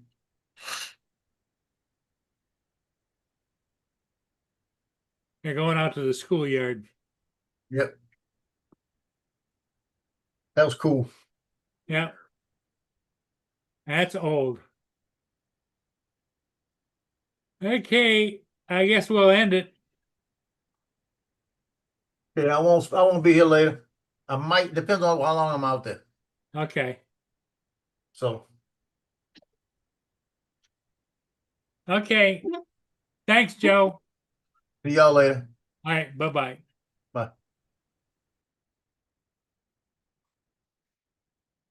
Oh, wait a minute.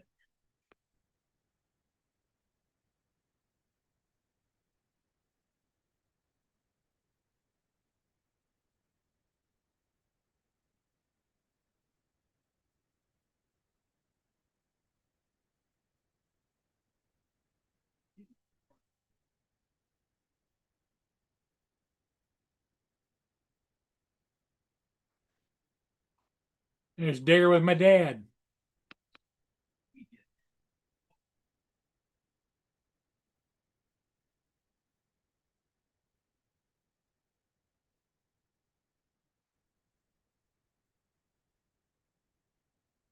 There's Digger in the backyard.